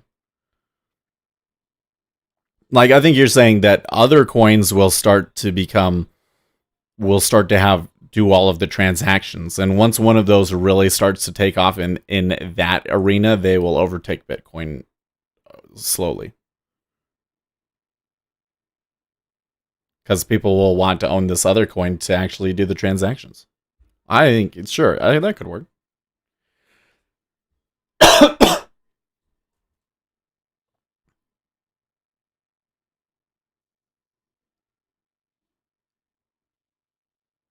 Other coins will have to become the transaction system.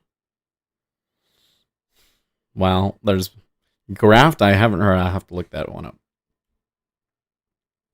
I've still liked Bitcoin Cash, but man, they've had their struggles too, and I'm not. I don't know if they can ever come out from underneath of the thumb of Bitcoin. That whole thing kind of poisons the well, you know.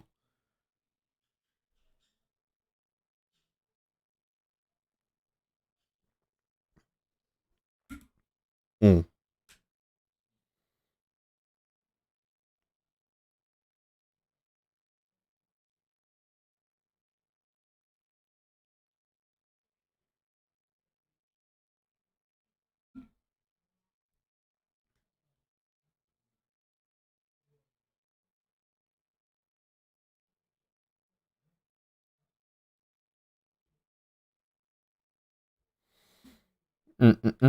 In chat.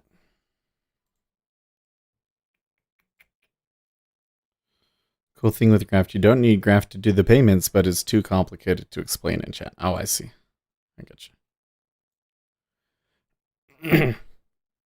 I thought maybe you meant Discord, but I can look it up. Hey, Minnie made a new low for the hour.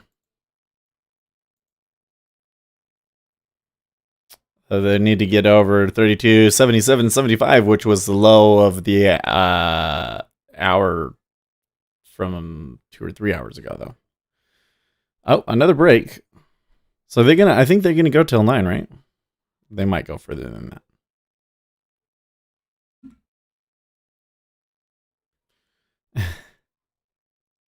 Yamaha warns people not to claim inside instrument cases after ghosts and escape. That's hilarious. Just moments ago, Stormy Daniels' attorney Michael Avenatti was taken out of the California State Court in LA in the custody of federal agents and got arrested. Oh my. That was just in the past 21 seconds. Let's see here. Has Donald Trump said anything about the debate here while we've been sitting here? Democrats are now the party of high taxes, high crime, open borders, late-term abortion, socialism, and blatant corruption. No, they haven't mentioned abortion in this debate yet. We got to check that one off. The Republican Party is the party of the American worker, the American family, and the American dream. Good imagery there in that tweet. He's really good. He's really good at politics, guys. I don't see any direct responses to the debate, though. Avenatti, I remember that name. Long fall from grace for that one. I kind of felt for Stormy. She is an interesting character. Yeah, so Michael Avenatti, I think, is a prime example of why you should never listen to what Reddit says about effing anything. They had such a hard-on for that guy. They thought he was so great. And from the very beginning, I'm like, this guy is crazy. Like, why would you have it? Like, the whole thing that started was because he was having that argument with Donald Trump's lawyer, right? And I'm just like, why would you, if you're a lawyer, why would you have an argument like that on television? It's just crazy. Rackley, oh yeah, you have a Discord. I forgot. Thanks, Rack. You know, I kind of consolidated things. There's been some pretty good, we have okay movement in crypto now. Got a couple of regulars that post in there. Rich has been making some good calls in there.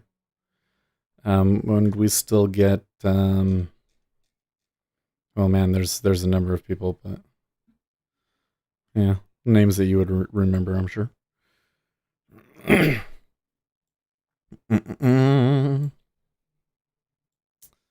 kind of interesting to see this run up in Bitcoin. By the way, I wonder, did they do anything? Oh, they really came down in cumulative delta in the futures. That's interesting. So they dumped, huh?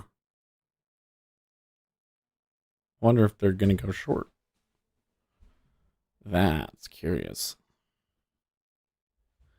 Mandy Moore praises Pete Buttigieg. He's a veteran. He's brilliant. He's a Rhodes Scholar. He speaks seven languages. Really? He's compassionate. He's authentic. He's a real human. Wait, was there a video? She doesn't look as good as she used to. I'm sorry. I'm so superficial. I used to think she was so cute, but I don't know. Not doing it for me in that picture. Hmm. Yes, they have to be real humans, folks. He's right. She's right. She's right. I mean, there's some things about Pete. Um, love thinking about guys who call themselves a political junkie watching the debate and being like, hey man, I'm not rooting for anyone yet. For me, politics is my sports. That's the most powerful normie brain you can have, says Brandon Wardell with the blue check. Okay. Okay, Brandon. Just think about this. Is it possible, Brandon, that maybe some of us watch the debate and just think that the whole thing is a disaster? Hmm. Phil.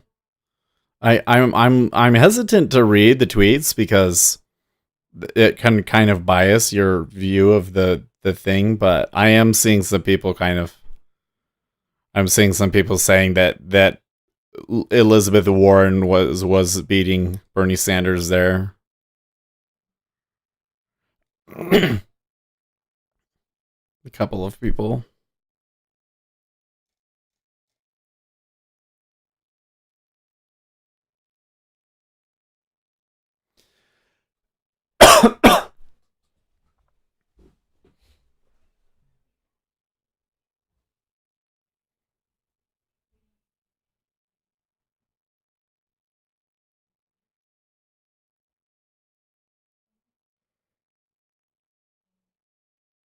Oh, they're talking about impeachment.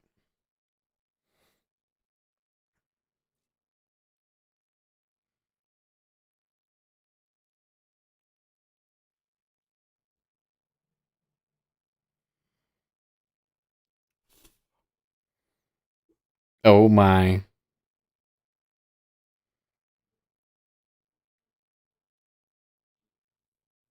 It's not a lie. Whoa, hold on, Biden. Your son worked for a Ukrainian gas company. That's not a lie. Your son is a drug addict. It's not a lie. That's verified fact. He had no business being hired by no business. It's insane that Ukrainian gas company be hiring him. There's only one reason to be doing that, and that is corruption. There was every reason to be investigating him, and I think that they should call him to the stand during impeachment. I would love to see it. I said my piece on that. Mayor Pete is good with languages. That means he is most likely an INFP, but he sure leans SJ-ish. Interesting.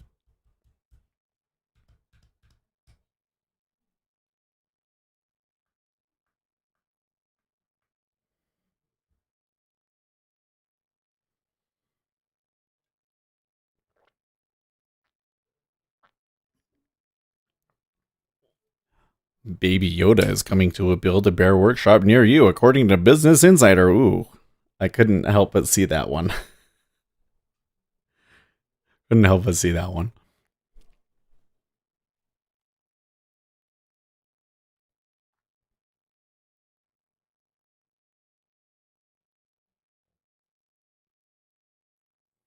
Here she is crying again.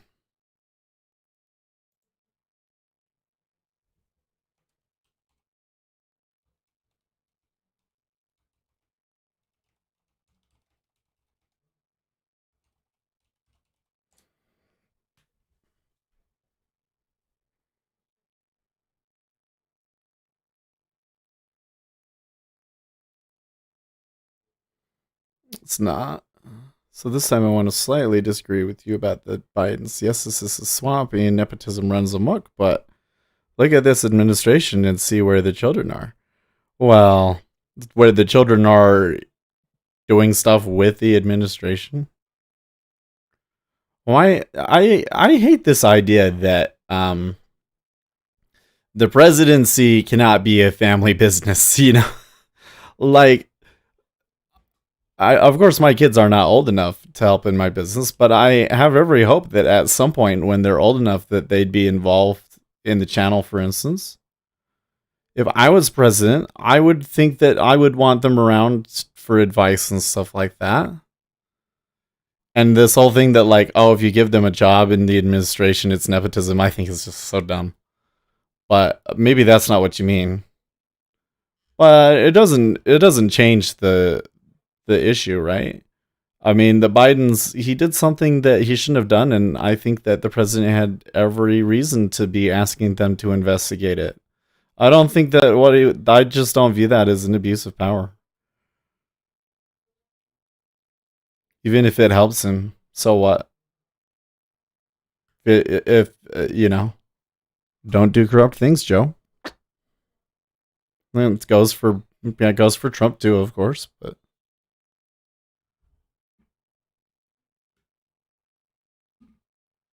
nobody's above the law. What law did he break? Wrong, says Giant Meter 2020. You know what? Wrong. Ever since I can remember, I'm 35. Almost, I'll be 35 in May. And I can remember when I was in elementary school and it was George Bush versus Bill Clinton. I remember that election. And you know what? Giant Meteor has been running as a third party candidate now all of those years. And I don't think that the Giant Meteor thing is ever going to happen. I just don't think Giant Meteor has what it takes to win in a general election. Giant meteors don't pull very high in the general public. So I don't think that one's going to work. Okay, when I don't have a problem with smart children working for their father, I find it hypercritical to talk about Biden when his children are around. Biden's son was a muddy the water thing propaganda. He says you're wrong. Okay. Oh, I love it. Oh man, I mean, I think we could come up with a better third party candidate than Giant Meteor. What else could we do? Now they're on climate change. They moved off the impeachment issue really quickly. Trump has sent people all over the weird world for Samir Biden. That's what Rudy is doing. No one objected to Biden's son until Biden was a potential real political opponent. So yeah. Here's my take on it. I don't care where it came from. I don't care if the piece of information was stolen or if it was generated by Russian propagandists or if it was obtained by Donald Trump through abuse of his office or whatever. True information for me as a voter is true information that I can use to make my decisions, period. End of story. And so I say that Biden's son shouldn't be involved in sketchy shit. And if Donald Trump finds out about that and encourages a foreign power to investigate that sort of a thing, that's the sort of a thing that a president can do. And trying to impeach him over it, it's not going to work.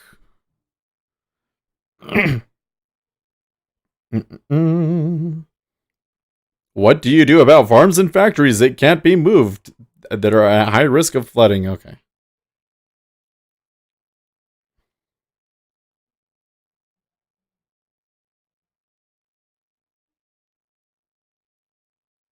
I would really like to see numbers on flooding because I mean, there's always been flooding. That's always been a thing, right? What are some areas that are getting flooded that weren't regularly flooded that weren't before now? Is this whole they keep presenting me this thing that like we're gonna have to abandon the coasts. No, it's 1 meter. 1 meteor sea rise. The impeachment topic has no place in these debates, in my opinion. That's a judicial matter, not policy. I wish it was that. I wish it was that way, Rackley. I really do. But impeachment is a political process, not a judicial one. So they muddy the waters by slamming the Bidens. The problem is that Americans are divided and chaos is ensuing. The trolls and bots are successful in their efforts pioneering social media is working. I think here's the way that you fight trolls and bots and stuff. Facts. What you know why the trolls and bots have had such an easy time on some of these issues? Because a lot of the things that they're sharing are true. And the things that aren't true or are unverified, the people never actually answer. Like, why haven't we ever been given real evidence about who hacked the DCCC? Because the CrowdStrike report is not, I mean, being in computers and actually having been a little bit into the security industry, they did not provide me enough information to prove that it was Russians. And they didn't even give the server to the actual, federal agencies that are supposed to investigate this stuff. Yeah. But of course the bots are the conspiracy theorists are going wild with that one.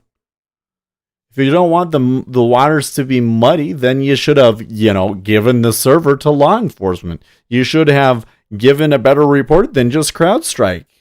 You should have not been working for a Ukrainian gas company merely because you're the vice president's son. That's why it's going that way. If you had to pick a Dem candidate, which one would you be going for? I think that Pete Buttigieg has the best chance of winning a general election. The server said that was propaganda. The information was in the cloud. The server was turned in, smashed, and the Trump administration cleared her. Okay, so I think that it might be right that the information was in the cloud, but they still didn't turn it over. I still haven't gotten a full analysis of it, and we still don't know how they're able to prove that it was Russians. They haven't provided us a solid piece of evidence that proves that it was the Russians, even though it seems like that's probably likely the case. Wait, so politicians decide over guilt and punishment? That sounds iffy. You're right, actually. But that's why it's so hard to do, right? 2/3 of the Senate have to vote to impeach. For that to happen, it'd have to be pretty clear that the law was broken and that it's damaging to the republic and stuff like that. That's why this whole impeachment effort is silly. There's no way. There's absolutely no way that they're going that it's going to pass. This is an attempt to kind of try and set a narrative and make the president look bad, but I think that the problem the Democrats are making here is that they're reaching too high. You go into impeachment and then you fail to impeach, it looks really bad on the people impeaching, not on the person getting impeached. By throwing out all this server stuff, people get confused. I know how to declassify stuff. Well, if they can't declassify it, then sure. But I'm just saying, we, the general public, don't have proof that the what happened with Russians hacking to DCC, that DCCC, that's how it really happened. We have no proof. Maybe by just imposing the impeachment debate, they're accomplishing something already. Well, this is the how do I present this? This is a fundamental approach that Democrats have that I think is extremely harmful to them and is primarily responsible for the majority of the mistakes that Democrats have made politically over the past 10 years. They think that framing is everything. They think that we control the media, we do everything that we can to control the way that people think about an issue. It's all about the propaganda side of things. And if we create the certain environment, and that's how we're going to get what we want. And the problem is that you're trying to manipulate people's opinions when you're doing that, right? And people pick up on it. Everybody knows that the real reason that Donald Trump is being impeached is because Democrats don't like him. And even though there's a zero chance that they're actually going to get rid of him, they're impeaching him because they think it makes him look bad. But because we know that they're doing it to make him look bad, that already pollutes our view of the thing. And so what has Americans been doing? Go and look at the polls. And support for impeachment has been going down because the further along that we get in this, the more apparent it is that they don't have enough to impeach him and that they're just doing it to make him look bad. It's a political ploy by the Democrats. That's the impression that the general public is getting, at least from the polling that we're seeing so far. So it doesn't work. If Democrats just focused on giving people correct and good content, right, then they wouldn't have this problem because they could just win on the issue itself. But they seem to think that it's all about the marketing. It's not about the marketing. This is like, I'm not going to name names, but I've been having trouble with another YouTube channel. He's all about marketing. And we actually have content. And so, we've been doing better. To be honest, though, no one is changing bans. Trump supporters will support Trump, and Democrats will always hate him, maybe hate him more with this impeachment thing. Oh, no, but that's not true, Lucas. I mean, sure, the Democrats are going to be Democrats and the Republicans are going to be Republicans, but there is this huge swath of independent voters that don't necessarily have a party affiliation and have switched between parties. And right now, based on the polling that we have, they've been leaning Republican. And I think that it's in large part because of this stunt that they're pulling with impeachment. Let's hear. There was a couple of other stuff here. I want to see what was Pete saying. Charlie Booker's 2014 Wipe episode on nonlinear warfare was pretty prescient in relation to what you were all talking about. Okay, great 6 minutes. I'll have to look that up. The Trump administration plans to restrict the news media's ability to prepare advanced stories on market-moving economic data like the monthly jobs report. What do you make of this? I think that would be a good idea. So I don't think that the news media should get the economic report before we do. I know that they get it right now, but I don't think anybody should have it, except for the people in that bureau, personally. And the news media can read the report and figure it out live the same way that we do. Also, when you ask people what matters to them, impeachment is nowhere. Oh, yeah, totally true. Lucas, oh, yeah, I see that happens in Argentina. Yeah, I get that. Yeah. They're going for those who are undecisive. Yeah, or just not very engaged and don't really know what's going on. We have that issue in our personality typing community. We have one young man who is all about selling his product, and he does quick typings for money. Yeah. And those people, they're focused all on the marketing. But that's the problem is it's not like the Democrats don't have good ideas. I mean, this is the thing that I find so frustrating is that kind of sad I ain't listening to Mayor Pete explain why he can't attract black voters. Oh, they haven't asked him about that really, have they? Or was that what he was just talking about? I kind of forgot what they were talking about.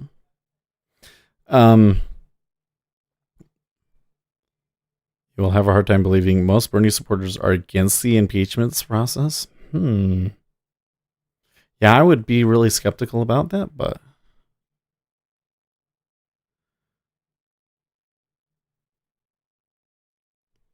it's kind of sad the issues that Pete has had.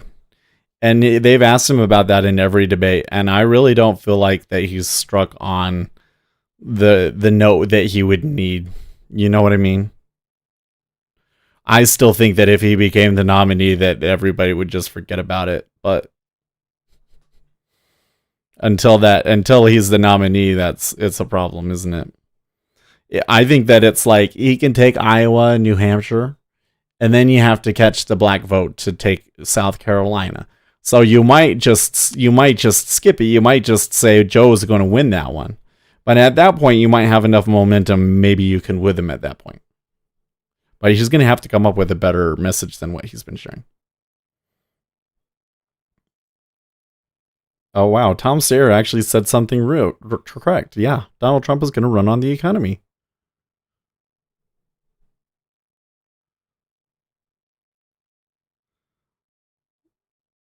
That's exactly his argument. Oh wow.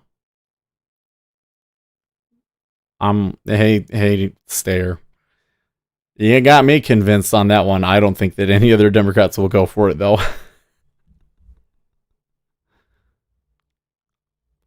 Mm-mm. Frankly, I see a lot of fringe left wing channels and they're all against it, including their viewers. That's interesting. We can find all the information we need when we go to a library. You can grab tabloids or read verified information, historic, accurate info, trust but verify. I don't think the impeachment process is worth it. Everyone knows Trump is a crook. His supporters unfortunately believe he is their crook. That you might be right about that. I don't think that Trump supporters think that Trump is a crook, but if they did think he was a crook, they would probably believe that he's their crook. Yes. Because the key thing that's happened with Donald Trump and the Republican Party is that the Republican Party has started to value results over ideology, which is a good thing. But there's downsides.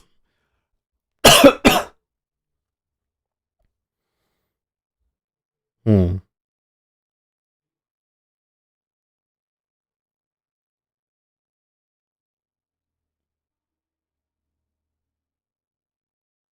Ooh, he brought up the bone spurs thing.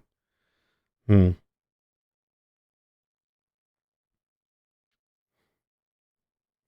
I don't know if it's just me because I'm a straight white male or what, but there's something about when Pete talks that really resonates with me for some reason.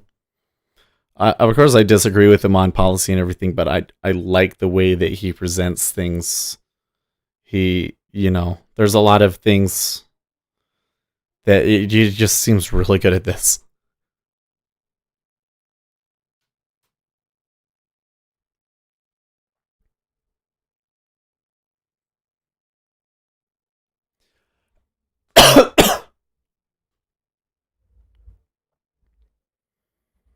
Amy, on the other hand, just doesn't have it. When I was coming into this, I was thinking, hey, Amy as the OSA ran might have an opportunity to stand out here and become the third establishment alternative to Buttigieg and Biden, because there's people seem to have a lot of holdups about both of those people. So could it be Amy? But I see her on stage and no way. No way. She is just not prepared to be on that stage.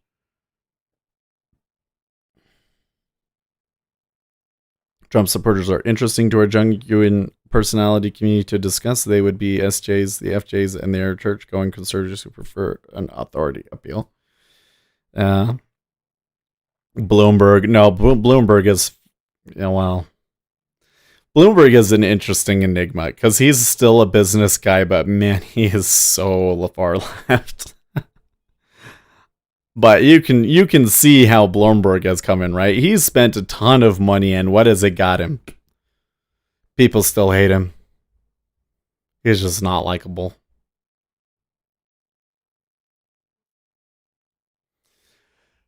The real questions. She had us a planned answer.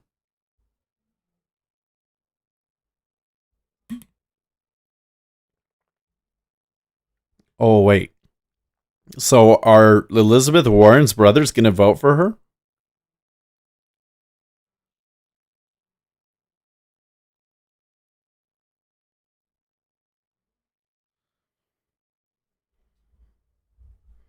And don't have to pay nothing in taxes. Because corporations don't pay taxes, but that's okay. Companies do have things tilted in their favor, though. Mm-mm-mm.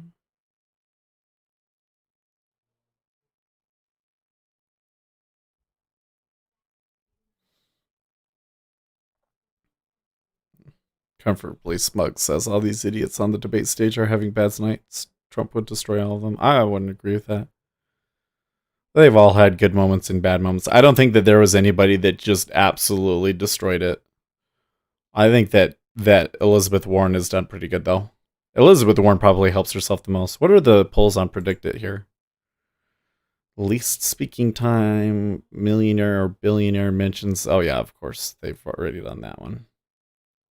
Oh, how many? That's funny. Impeachment debate mentions. Soleimani debate mentions. January Dem debate winner per 538. Loser per 538. So these are the two markets we're interested in. Amy Klobuchar is 17 and Pete at 17. Has there been changes here? A little bit. Warren picking up some steam. They're all increasing though. Oh, when you add the other ones, and it's just a big mess. Okay, biggest loser. Always Joe Biden. I think it's Sanders though. Did they see that? There's an uptick in Sanders.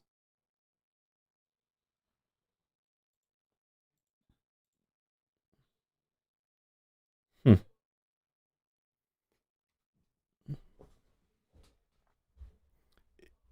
If the Democrats are going to run an old white guy, and it looks like they will need a woman or a gay or a third party candidate can steal away more liberal party types. I don't think so. Like, here's the thing.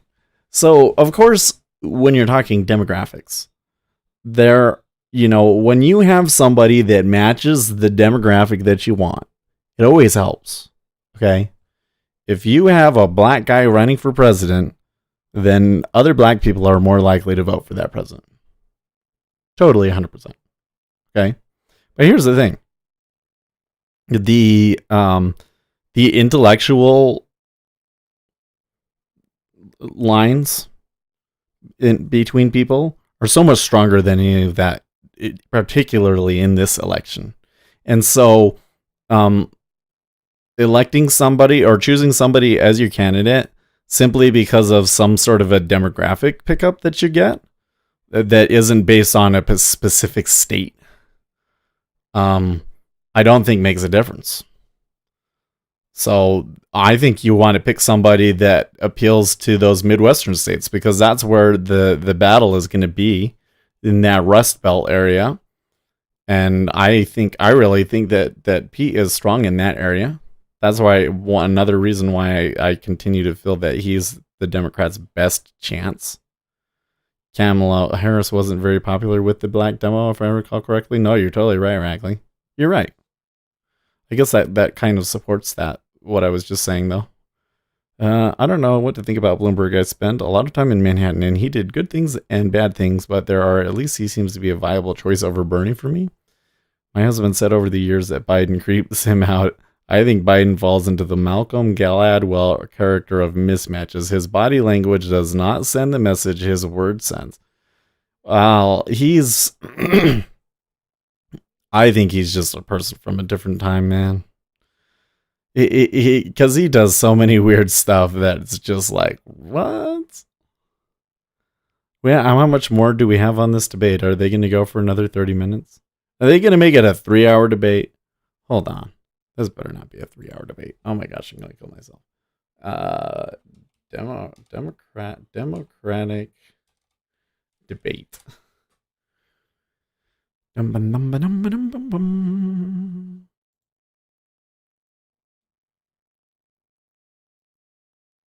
Meeting. How can I watch it? It's at 9 o'clock. I was debating. How long is it? How long is it supposed to be?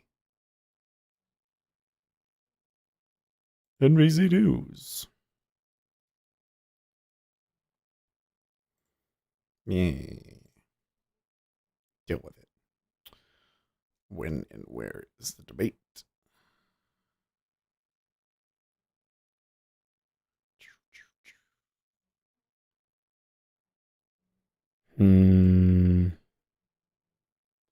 Next one is in February. Oh, there's 3 debates in February. Good stuff. Oh man, normally these are 2.5 hours, but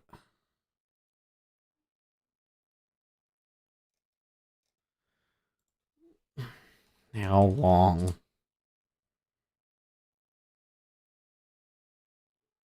How long is tonight's debate? When does it end? The debate is scheduled to last 2 hours and 15 minutes, so we got 15 minutes left. Well, 13 minutes, I guess. A time of knife fights in Brightclean. They really haven't gotten too nasty. I mean, they gave them a chance and they were still played nice, right? Seth, if you're tired, we could go to bed. We can discuss the debate again later or tomorrow. Well, we can definitely talk about it tomorrow. I'm gonna make a video. I don't know if I'm gonna be. I would like to get it out as quickly as possible, but I might have to wait until Monday. I don't know if I really have enough time to really put together a good edited video, but I have some good notes. I think we have some good stuff to talk about.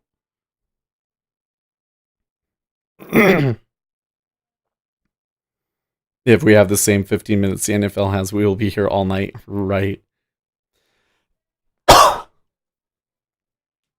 It is all about him. That's a good latitude, but it is all about him. Could be a dumb question. Does any organization ever attempt voter turnout projections of any kind? Well, that's a good question, Pete. The all of the polls are to some extent trying to project voter turnout. That's why some of the polls can differ. So, oh, I'm sorry, I'm getting a lot of plosives in the microphone. That's why so many polls can contradict each other, and why they've been off so badly lately is because the actual electorate on voting day has been so different from what they projected. You've been watching my Titans made me go, well, I haven't been paying attention at all to the NFL. There was a time period where I was like, I'm going to get into the NFL. And I watched the Broncos go to the Super Bowl. And then it was like, after that, I'm like, the NFL sucks. The one thing I do like about Amy Klobuchar is she does seem to understand how government works in a way that I feel like Elizabeth Warren and Bernie don't get sometimes. She's actually worked with people.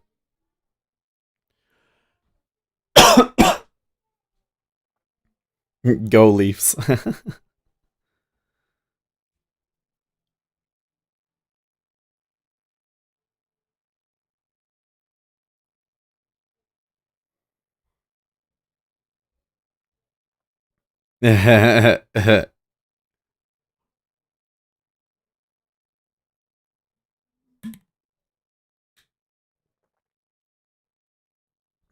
Ow.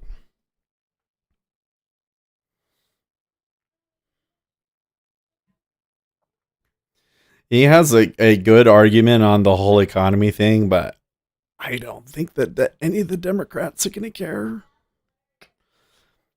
If he was running in a Republican primary, that would be a really effective argument.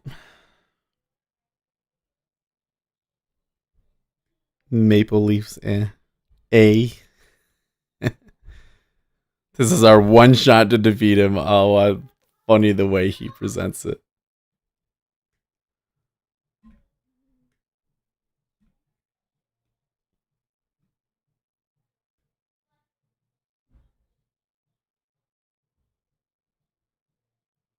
Thank you. Pete understands.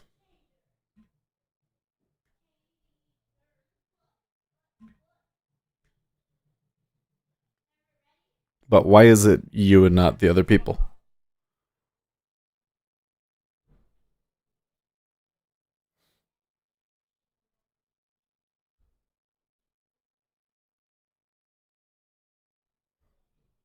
Okay, well, I think that will help.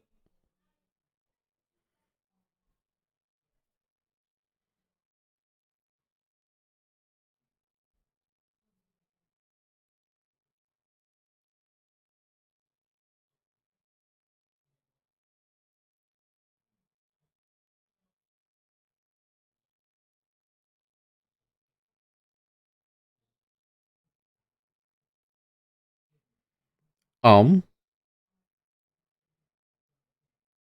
is she winging her closing statement? Hmm.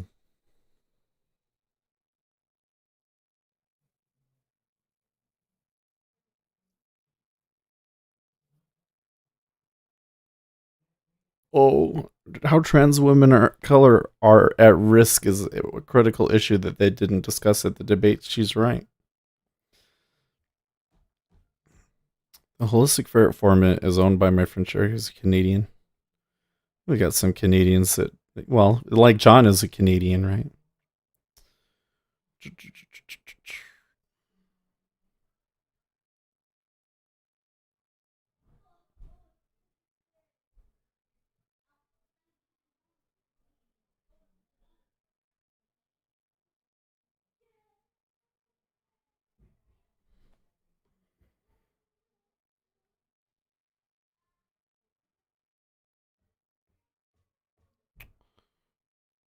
The biggest political story up here is our prime minister just did he really? Huh? Uh-oh. We haven't asked the major question.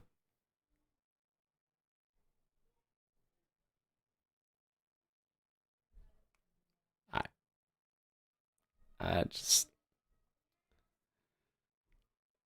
I'm sorry, Bernie, but you're okay.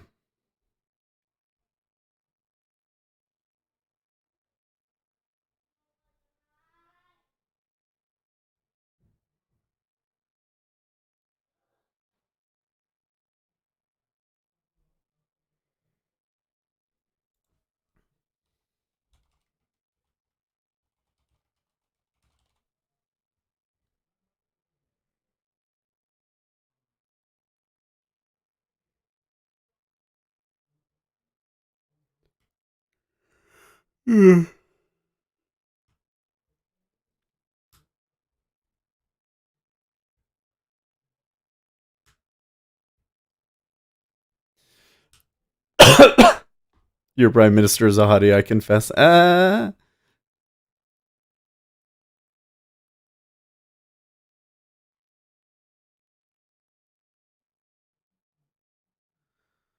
Do you not think his approach resonates? It's not unique to you folks by any stretch, but it is quite odd to think of how certain things become normalized.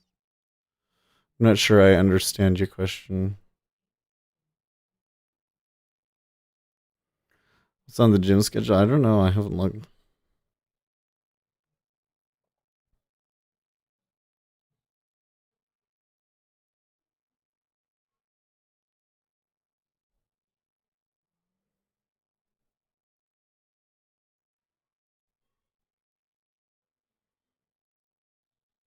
Yeah, who is his? You mean Bernie? Oh, Ari Bernie. Sorry. Yeah, I think Pete that the people that like Bernie don't care about that thing. That makes sense. So the people that support. So I made this point on Twitter. I actually got into some, but a couple of people in an argument. That's the end. So let me pause this. 20 days away. Okay, so there was this Twitter thread, and it was on a 538 post. It was on one of Nate Silver's posts, and people were talking about Bernie versus Elizabeth Warren, and this was when Elizabeth Warren was moving up, and I told them at the time, no, I don't mean no, totally, it's totally good. We finish all these things and we'll go to sleep. Um, but at the time, I was looking through the things, and one of the things that you would notice is that the people that said that they were going to vote for Bernie had a much higher likelihood of saying that they were definitely going to vote for Bernie. Whereas with Elizabeth Warren, it was actually one of the lower ones. So what was happening was a lot of people were jumping on the Elizabeth Warren bandwagon because it was the hot thing at the time. The people that like Bernie Sanders like him because he has ideological purity. This is why I hate him so much as a presidential candidate, because I don't like politicians that are strictly ideological. it's good to have beliefs and ideology, because then you're going to do what is right. But the problem is that you're going to think something is right when it's not. And those are some of the most dangerous people. You know what I mean? These are like the Javiers of the world, right? You want a pragmatist? Yeah, I look for somebody that is able and effective at making changes when they're wrong. This is something Donald Trump is good at, believe it or not. But when a policy isn't working out for him, they usually change it. They changed, I mean, even on the worst, probably the most controversial policy thing that's been going on, the whole deal with the border and separation of families. He realized what was going on, and they made changes, and they've tried to fix it up as best they can. And overall, I think that in the end they won it, but of course they lost the PR battle. But he made changes. He changed his campaign managers when he needed to. He makes changes, right? He's pragmatic in that, and so that's where it's good. But Bernie's not. Bernie's always going to go the way that the ideology has. That's what he's done his whole life, and he doesn't know anything better. So the ideologues in the party, they like him because they're like him. Okay, but the problem is that you can't win with just them. I know that people all of the ideologues seem to think that they can, but the numbers just don't add up. I mean, Bernie does not have enough people right now to win today. He wouldn't, if they voted today, he wouldn't win, right? So Bernie Sanders needs to attract more people to his platform. And one of the ways that he needs to do that is to take them away from Elizabeth Warren. So here, the debates is probably one of his best opportunities to do that. And when he was going head to head with Warren, I really don't think that he looked very good.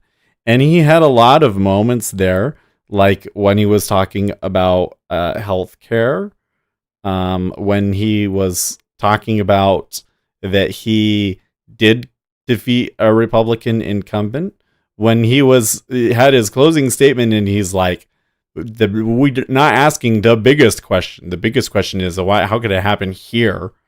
Oh, okay. Like, I get what you're saying, but like, it's just the phrasing and everything about the way that he does it is kind of awkward. You know what I mean? And so I kind of question. Bernie Sanders has been where he has been for a very long time, and I'm really starting to wonder if he really has what it takes to be able to increase his base. You know what I mean? So, yeah, I don't think that, like, the awkwardness, I don't think that any of the Bernie Sanders fans care about that sort of a thing, but those aren't the ones that he should be concerned about. He should be concerned about everybody else. How does he get those other people onto his platforms? And I don't think that he's acquitting himself very well in that particular battle. Right? Hello, I'm back. I thought you were Wyatt Brown. Oh, man. As an outsider from the North, his ideology seems pretty mild in a broader sense to me, to be honest, but maybe he says more about me, I guess. Well, I don't know. Like, I mean, there's this whole question about what is a socialist really, right? Because here in America, when we start hearing these socialist things, we all think, oh, he's a communist. And it's really hard to look at Bernie Sanders' background and his position on everything and not think that he's a communist, but he says he's not, so whatever. I'll give people the benefit of the doubt. Yeah, you can't run around. I always get mad when people were calling people white nationalists when there was no evidence to show that they were. So we shouldn't be going around calling people communists when there's no evidence that there really are. There's a couple of fishy connections, but it can't prove that he's actually communist, right? Bernie would get cut in a debate versus Trump. He'll bash the wall, and Trump will hit him with a Bernie 2015 quote around open borders as a right-wing Koch brothers scheme. Yeah, CCTV. I mean, I don't think that he would do well in a debate against Donald Trump, but I think it'd go for other things. Like if there was a battle between Bernie Sanders and Donald Trump, they would just go and find those articles that are that Bernie wrote, where, you know, the housewife was dreaming about getting raped and these sorts of things.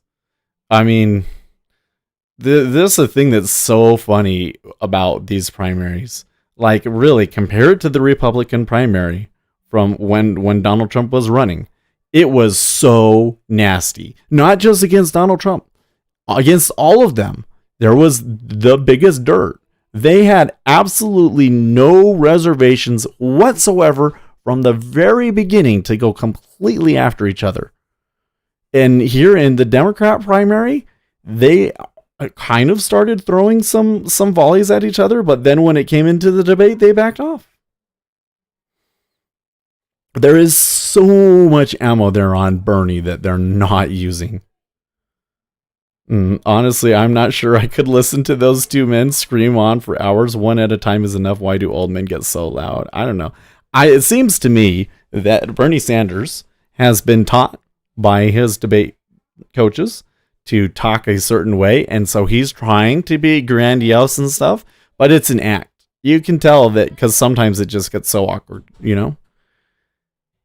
Anyways, he's a Marxist. He's in favor of worker co-ops, not government-owned productions. Okay. Do you think Trump deserved to get impeached? Deserved, it feels like such a loaded word. If I was an opposition party in Washington right now, I would be against impeachment. I think that you need to have an extremely clear and obvious case of wrongdoing that caused tangible harm to the country that everybody agrees is inappropriate. And I don't think that you go for impeachment because this goes back to a deeper opinion that I have that I've had since the Republicans tried it against Bill Clinton, is if you impeach and you lose, it's really bad for you. 1 minute review. Who do you like? Well, so you got to keep in mind, I'm not a Democrat. I'm a political junkie. I'm a financial. I trade. That's what we do with this channel. I have another. So let me post that link again. Do I still have it? Yep, I still have it. So here's my other channel. So if you guys want more, I'm gonna make some good videos. We're gonna kind of go into depth and show you guys examples from the candidates about what I thought. So you can go subscribe to that channel. But yeah, so I'm not a Democrat. So this is completely from the perspective of I feel like I know a lot about politics, and I think I have a pretty good idea about who is likely to win and who is likely to do well in a general election and things like that. And at this time, I feel that Pete Buttigieg is extremely likely to at least be vice president, if not win it outright. If he can win in Iowa, I know that he's been hurt. He said a couple of dumb things about the Soleimani strike. I don't think that any of the Democrats care about that. The wine cave thing really hurt him with the Democrat base. They really didn't like that. I totally get that one. But that one is not necessarily the end of his campaign, per se. So if he wins in Iowa, I think he stands a very, very good chance of winning. I think that, as I mentioned earlier, because Bernie Sanders and Elizabeth Warren are basically socialists, and Joe Biden has so much baggage with him already, I think that Pete Buttigieg is really well positioned because of that. He's probably the most likely to win against Donald Trump. If you put Pete Buttigieg, who is so clean and articulate, up on the stage next to Donald Trump, that's the contrast that you want. That's a favorable contrast that works in Pete Buttigieg's favor. So I think he has the best chance of beating Donald Trump. But we'll see. I still think 60% chance Donald Trump wins. I gather she's not liked by progressive / far left, but I thought Amy Klobuchar was the strongest. She had good points and less waffle. That's interesting, CCTV. So, the thing that stood out to me about Amy was that she she clearly understands government. Like, you can tell that she's been in Congress for a while. And she's worked on issues, and especially when it came into the healthcare thing, because she's been working on healthcare, you could tell that she was actively engaged in that legislation and that she understands the issue really, really well. So I was totally down with that. But the thing that really bothered me about Amy was that from her very first answer, she looked like she was going to break down and cry. And, I remember Kamala kind of doing that sort of a thing too, although with Kamala, it was kind of like crocodile tears. With Amy, it kind of feels like she's overwhelmed by just being on the debate stage. And I'm not saying that that's like a reason to not vote for somebody, but that's the sort of thing that voters tend to pick up on, and that makes them think that somebody is weak. And I just don't think that Amy did what she would need to do to become a serious contender. So, unfortunate, because, if Pete Buttigieg doesn't pick up the moderate mantle, then Amy is like the last hope of avoiding a socialist on the Democrat Party. Because if the Democrats nominate a socialist, they're going to get destroyed. I'm sorry. That's just all of the data that I've seen says that if they nominate a socialist, they're going to get destroyed. But I digress. And by the way, thank you for coming in and asking questions. Kind of some new people. It's funny, we got more viewers now after the debate. That's funny. But you can't hear the CNN and you want to listen to somebody talk over it. I totally understand it. And we must take kids from bigot parents. Are you a bigot? Tranny and Proud said. Okay, well, so that one was, I don't know why, but for some reason, that whole discussion over childcare kind of triggered me the most. I'm sitting here and I'm like, everybody has kids. If everybody is working and everybody has to do childcare, okay, so everybody pays for childcare. Well, then, where's the money going to come from? You're going to make it a tax-free, you're going to make it like a free government-provided service? How do you do that? I don't see where that money comes from, because you're basically talking about something that is like half of everybody's income. It just sounded insane to me.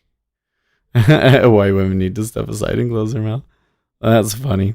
Well, it was also, I don't want to mock. I mean, listen, I'm pretty conservative on those sorts of things, but I don't want to mock people. But I just thought it was really kind of amusing that Elizabeth Warren was like, well, we didn't talk about trans black rights. And I'm like, really? Of course not.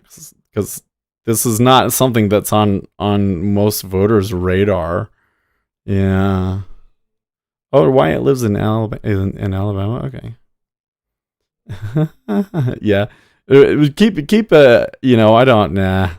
I'm not about that life. Like, you know what? YouTube has really strict rules about videos, and it kind of bothers me, some of the things that they're trying to impose on people. But on the other hand, none of what they're trying to impose is anything that I personally have a problem with. And I don't want to be the person that is out there disparaging, people that are trans or whatever, even though I personally, have some problems with that sort of a thing. I don't want to be disrespectful or insensitive to people that are that way, And so let's not joke about that. Let's see here, Pete. I could totally be off on this, but in terms of Dems versus the GOP, the latter always seems to be associated with voter suppression. In an ideal and open Democrat society, wouldn't that be a bit of a red flag? Okay, so good question. So, Doug Collins is just, why are you talking about Doug Collins? Okay, so no, that's a good question, Pete. But I mean, part of that is framing, right? Like when we look at voter suppression today, what Democrats are calling voter suppression, I call preventing voter fraud. Like, good grief. When you have people that have been on these voter rolls for forever and they haven't done anything and they've probably moved, they shouldn't be on the voter roll. Personally, if it was me, you would have to re-register every election. You heard me. I know, I'm crazy. If it was up to me, you would have to re-register every election. And you know what? If you can't be bothered to think about it enough to go and re-register and go through all of the hoops to do that, which honestly these days is basically go to a website and sign up. If you can't be bothered to do that, you shouldn't be voting. And I have absolutely no problem with them purging voter rolls. It's your responsibility to make sure that you're registered to vote. Go and do this tonight. Go and find bald bigot. Go and find your state's local elections website, and there will be a form there where you can look up your name and address and see if you're registered to vote, and make sure that you're still registered to vote. And then the day of that you can register, go and check it again. It's your responsibility. And I think that, voter fraud is something that we should absolutely be concerned with. People say there's never been a confirmed case of voter fraud that was large enough to be concerned about or anything. And I'm just thinking, well, okay, number one, maybe you just never caught them. And number two, that doesn't mean that it can't happen in the future. So we should be doing everything that we can to protect the integrity of our elections, and purging voter rolls and getting rid of people that don't live there anymore is one of the ways that you do that. Okay. Some of these other things like voter ID, I don't think that suppresses. Come on, who doesn't have a driver's license? I don't know. Maybe that's just like I'm really closeted and I live in a really suburban area where everybody drives. But I just can't imagine how anybody would get through life as an adult without a driver's license. That to me seems so crazy. So I don't consider it to be voter suppression. But let's be honest on the other side, okay? Republicans tend to be more along the side of that they think that the people that are engaged and know what is going on should be voting. They've always had that kind of take, going all the way back to the founding of the republic, right? They're the ones that are going to say you should have to be a landowner to vote. This is sort of a thing. I wouldn't be opposed to requiring you to pass some sort of a test or something to be able to vote. It's just I think that if you're not engaged and you haven't done your research and you don't really know, that you don't have to vote. And I don't agree with the idea that everybody voting is necessarily makes democracy better. I think that the more educated that your voting population is, the more likely you are to make another. Yeah. I don't know who Tranny is. Well, there was another question in here. I have midterms, and so I was studying through the debate. Who are winners and losers? Well, so Petro Boomin, I don't know if there was necessarily a winner. I thought that Elizabeth Warren did pretty good. I thought that Pete Buttigieg had a few really strong moments that I think that Pete probably benefits the most, just because his sound bites are going to sound so much better than everybody else's. And that's probably going to attract some people to him. So I think that Pete probably comes out a winner. I think that Bernie Sanders, I don't think that anything that Bernie Sanders does in a debate, unless he makes it like a really huge gaffe, like necessarily hurts him. But I do feel like that for Bernie Sanders, that today was a little bit of a lost opportunity for him. And he had a lot of really weird, awkward moments.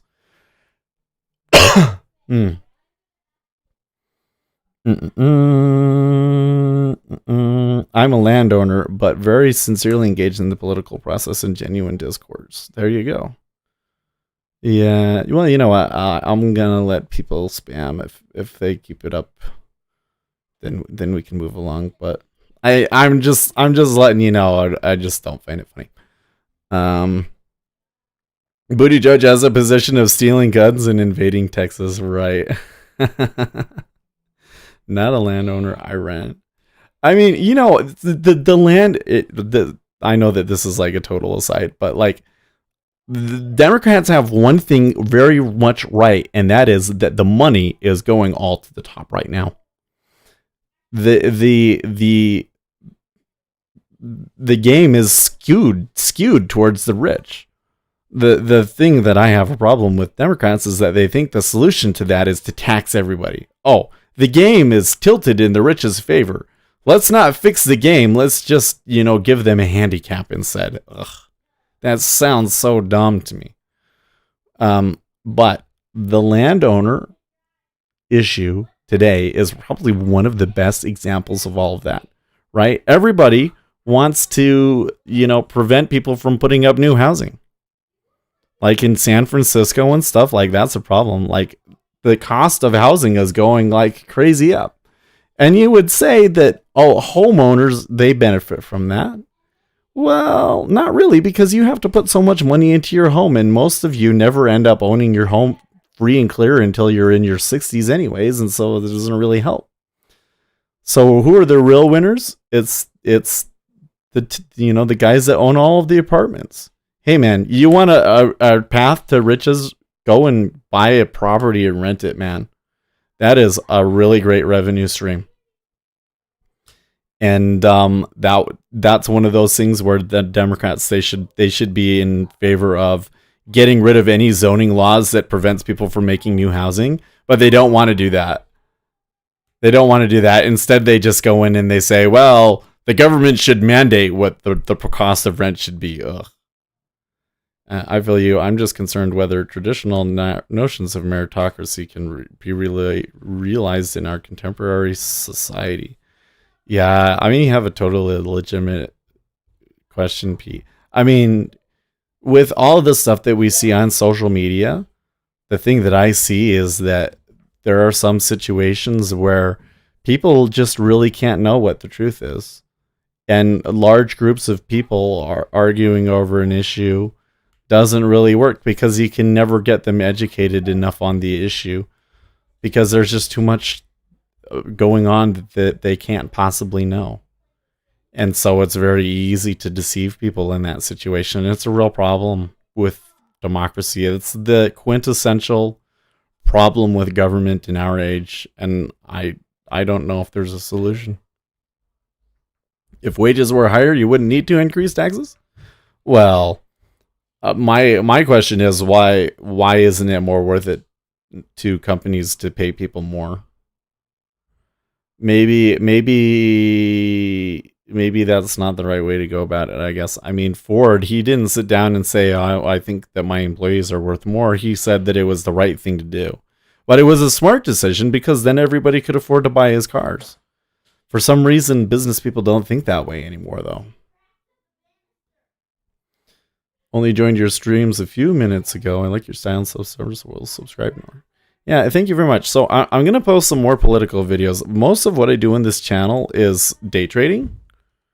So I made a separate channel. I only have one video up there now. I'm going to make another video. Hopefully I'll have it done before Monday. I wish I could stay up all night and just have one out tomorrow morning. That would be great. But I don't have that luxury. But I'm going to put together a more detailed analysis of the key points that I picked up on and how I think that they help the different candidates. So you can subscribe to that. And then if you check in on this one, then I stream every morning and we do day trading. Did pretty good today, by the way.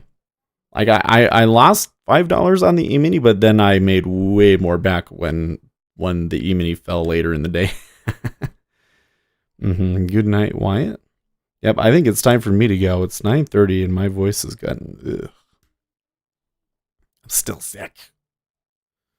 Yeah, I think I got everything. That's the whole point. Raise wages. People have money to buy the products. Also, without increasing the tax rate, the amount of income tax generated in sales tax would increase along with it. I agree. The question to me is just how do you get companies to do it without mandating it from a government level?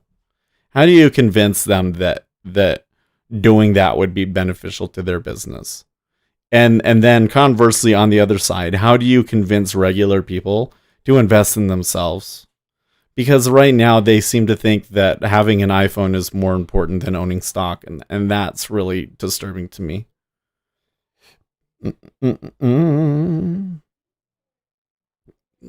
Thank you. When everyone hit like before the lights go off, and I may see you in the morning. Yep, or will. Thank you very much. Yeah, it was a good. I enjoyed that debate more than the other ones. So yeah, I will see you guys tomorrow. And in the meantime, oh, let's show you guys. We have Patreon as well. I have that in the video description.